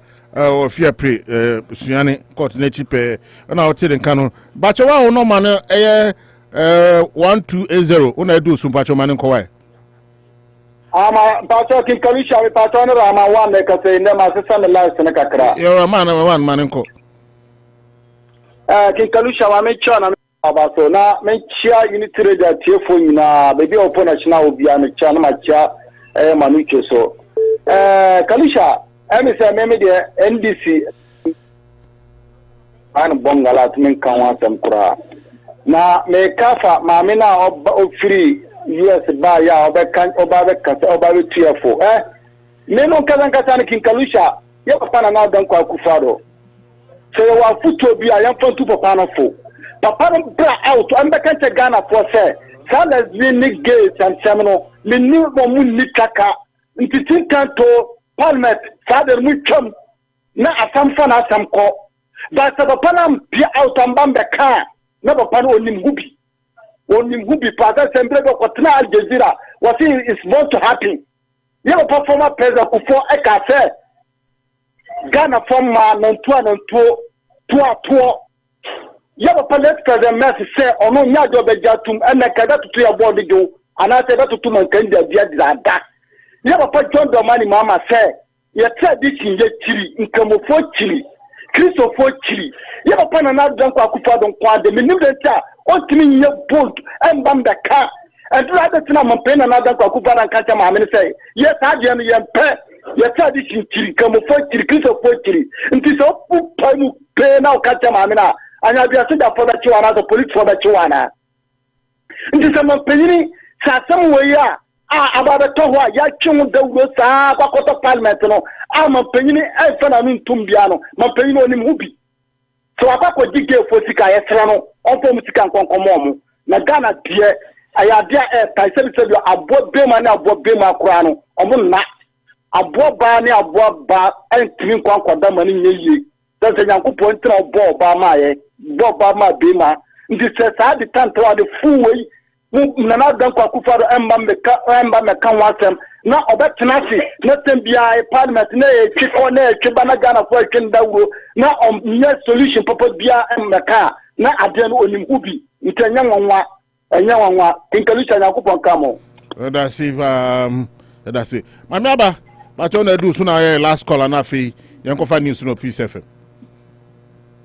yo tinkalusha mechi na mechi amotie phone na nteme fa yache yo and discussions no mechi bia kama person me catch you say or 7 up back or the be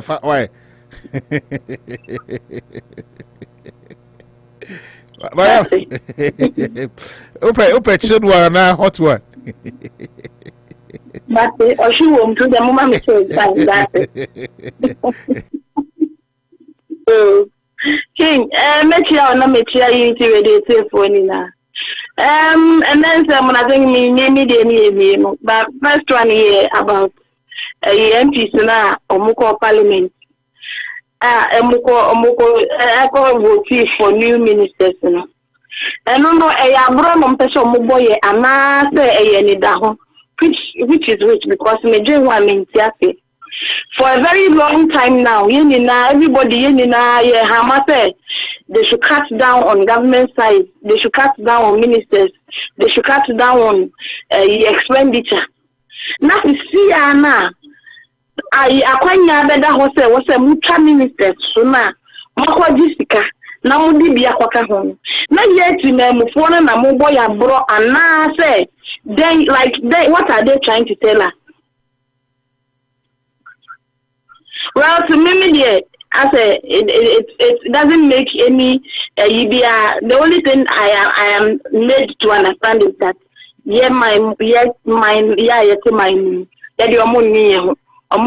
say next election. So I say me omu be dinaso na ye beto aba omu ba campaign na ma be ye say and then na was say ki edi 2 mu na omu ba and they will get gullible people to be but me say they me omu nyame. I say LGBT says me I think ebaya me kaya na kwada na ye try say bill no ebe pass say see ya ehu ta ta peda ni mu bi ya best say dia speaker of parliament kayen those who are in charge no yes rom omunya ne tentem no mu fa meto floor of parliament no mu bogo ho na yen no beto aba mu to aba mu beto anu so a yes rom a ya person what they are voting for ya person secret ballot bia ya person who voted for and who voted against so the next election no you be influence here so if you voted for now what they say be our constituency who they will for so into who minister no area ya be ba be da area na money after them na ware say an there who MP now be ka kwato sa yes no who area ya be divorce you to me be divorce o area ma ni after them mama say who je ware sa ni be Mami aba Nkuma of Panta Hospital. Next, Papa na Ode Ewie. What a way to end today's show.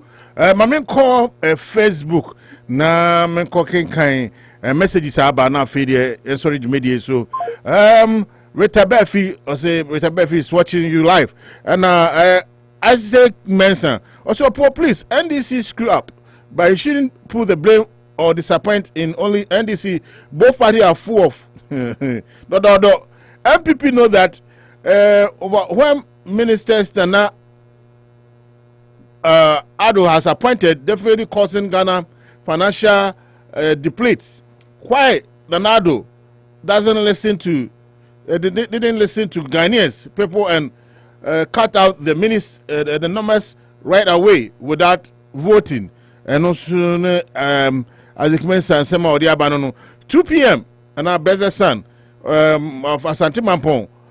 Happy birthday to my landlady sister Ajua Papa B, aka Lady Nash.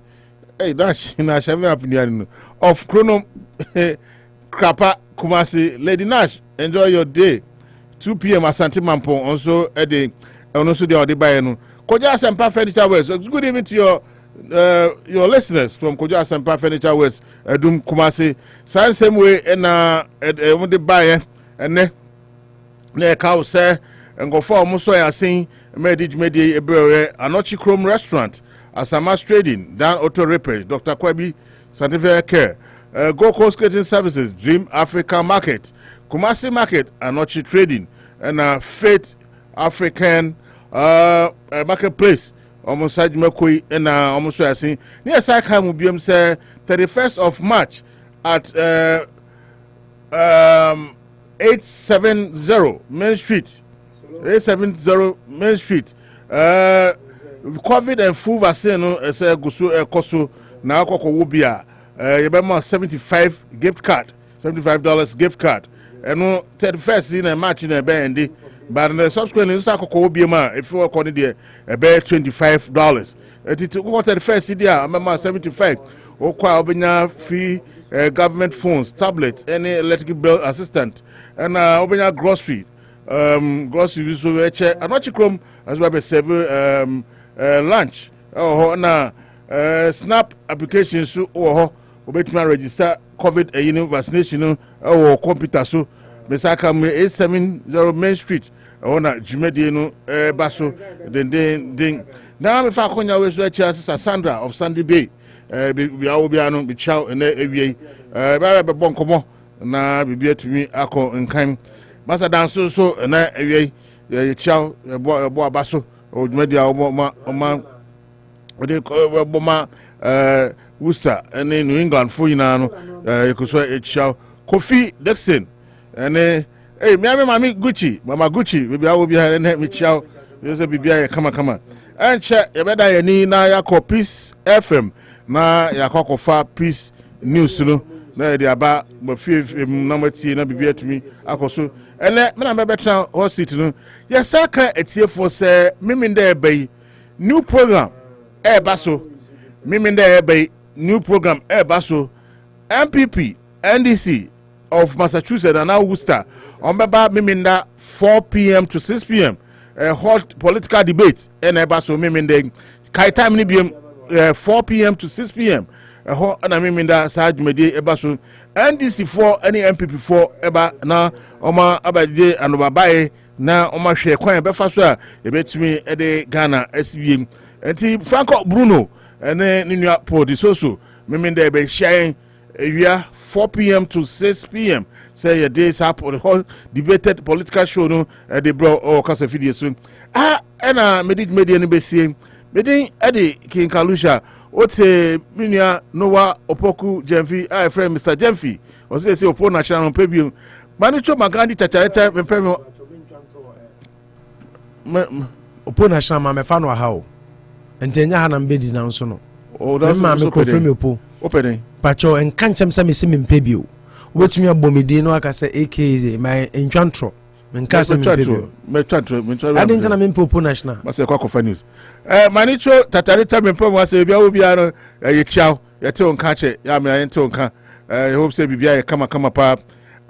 And I did Median BBC na Yako Kofa News no Peace 104.3 na Yakopa Admiral Chanopa Sunshine say your day Anopa Bosuo Eddie Bro over few.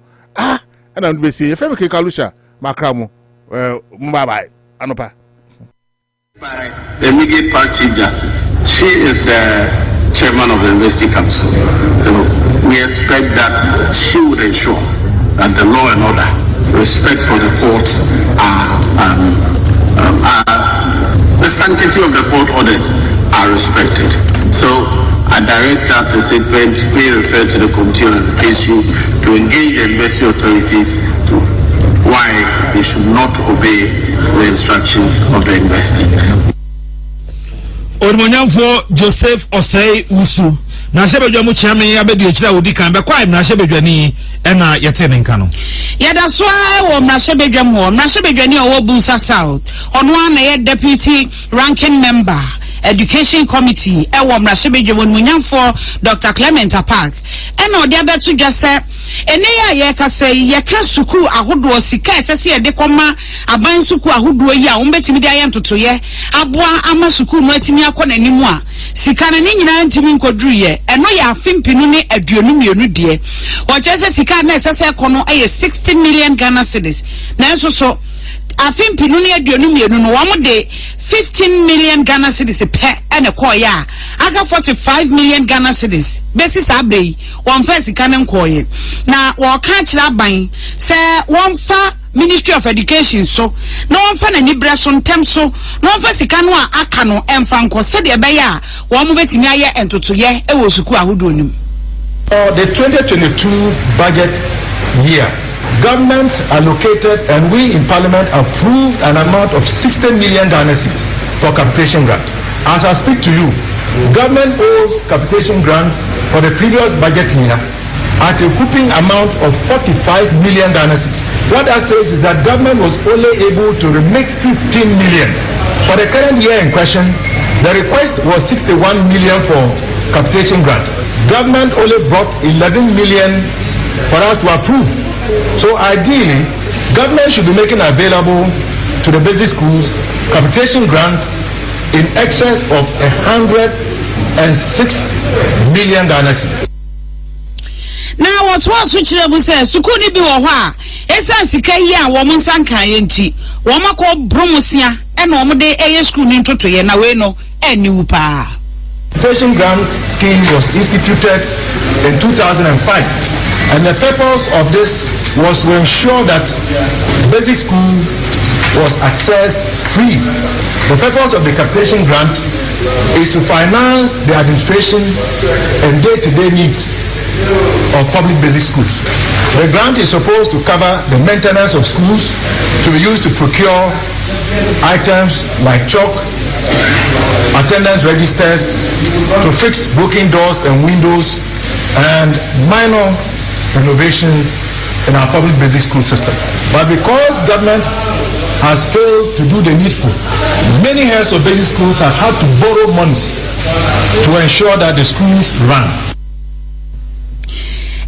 Ye mrashebedwani owo Bunsa South ono anso ye deputy ranking member Education Committee Ormonyamfo Dr. Clement Apak ensemo ye different mrashebedwam ebre mu nyina William Gentu ene Yera Emmanuel Akole ena ede ebaye Sahi bakwai manhene ayo ya ade yie basape kwadwama otoso mienu wone na sankonya ede adesede ato Ghana mampani na adanko akufu ado anim se na danroma wompe amaika chipani na womehwe mensini no so na ebasa no a ebeboa pa ama mensini no atu empon na lawyer Alfred Oben Boaten oye omo emra shebedwani no ohia amaika chipani a wone no ebo sebe ya wonu betia kabo no de asomdwe ahwe mensini so ama watu empon oya ade yie basape kwadwama otoso emienu ede nsamu atudwa ene wo ka se efri se abanka chipani ya no wo ho no ekọ ekura no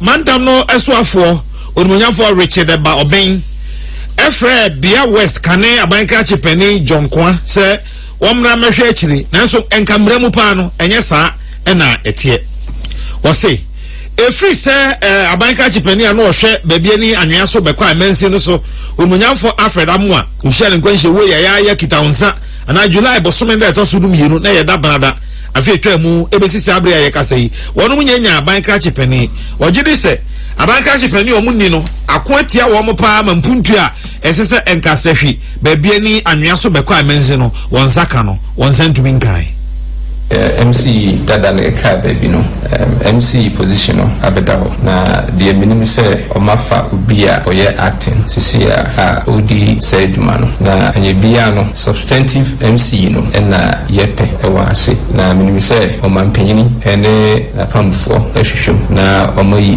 MC a obeba municipal no obeka assembly obeka MP ho na omodi edwumadie na efata so medi wo hase no enti omampanyini na yehwe nanim say obetu obi amana bedi MC na kakra me wofa ho no say de mehu ewo municipal amambu no mu assembly no kranie etosini ensani inkabom ni ho na bebreni ye kasakasa ne omuntema ente na yewura esan esre mampani se na da roma se wonye nanim adomo kasa de ne o sre mampani se enema bi ho a enhyeda nya de bi eso a gisi e bankran ansa na yensa aka sabanka chipani ho a obetimi ayere ntenten nanso esansa sabanka chipani eni honti sa niema ne bi kura no abowo mo wogidi ye pa se baabi ani anwea so bekwai abato ompeso yare ne mansiri ni nyina no wonum ehia mpuntu a echen ne a yehumi Betimia Kasafa, the quite traditional area. So ushe impuntu ejuma ebi enkoso wahano ehami. Public toilet musha asiye first term omunwie it's all uncompleted. So in the siwo NSA. Ye health center you see in the early 80s in Pijahe there's not a single renovation koso. And so any ena ye market in unsuno. Omuba ebejeto insi yehu mfaswa edibo market. Mesre omampeni. Say obe appointed this next MC Say obe for obi obetimi ne MP aye adwuma na omabua ama assembly no adwumadie na akoti ma district kese amreto mampanyini ene local government ni se omumfa MP enka ho omutu obi a obedi MC no ha oya de yie basape kwadwo ama otoso mienu sahwi bekwai mahene na wode samwe atu yenua Kwame Konto Boaten ya wo Lord FM sehwi bekwai Western North Region enim na yemoto ne ngokumase ye kokumase a de omu ani se na numu ho a eja no ekokọ hye sa edwakese ke ti edwakese no eho akwa hia se ope bazumfo bi a wono ba hwemu afa de ma eja no baaye na afei wono asusu bibi akere mpanifo ye hwe mantam no so se be ya wono ebetimi aso ano na ekena bi ebi NCB mu na committee of inquiry a wono mapa Kumasi Kejetia market no wada wonu madi ewo regional coordinating council hall Kumasi na no peya nondu na woni a ewo so enie Professor Theophilus Ejekumi ono ni titani Department of Construction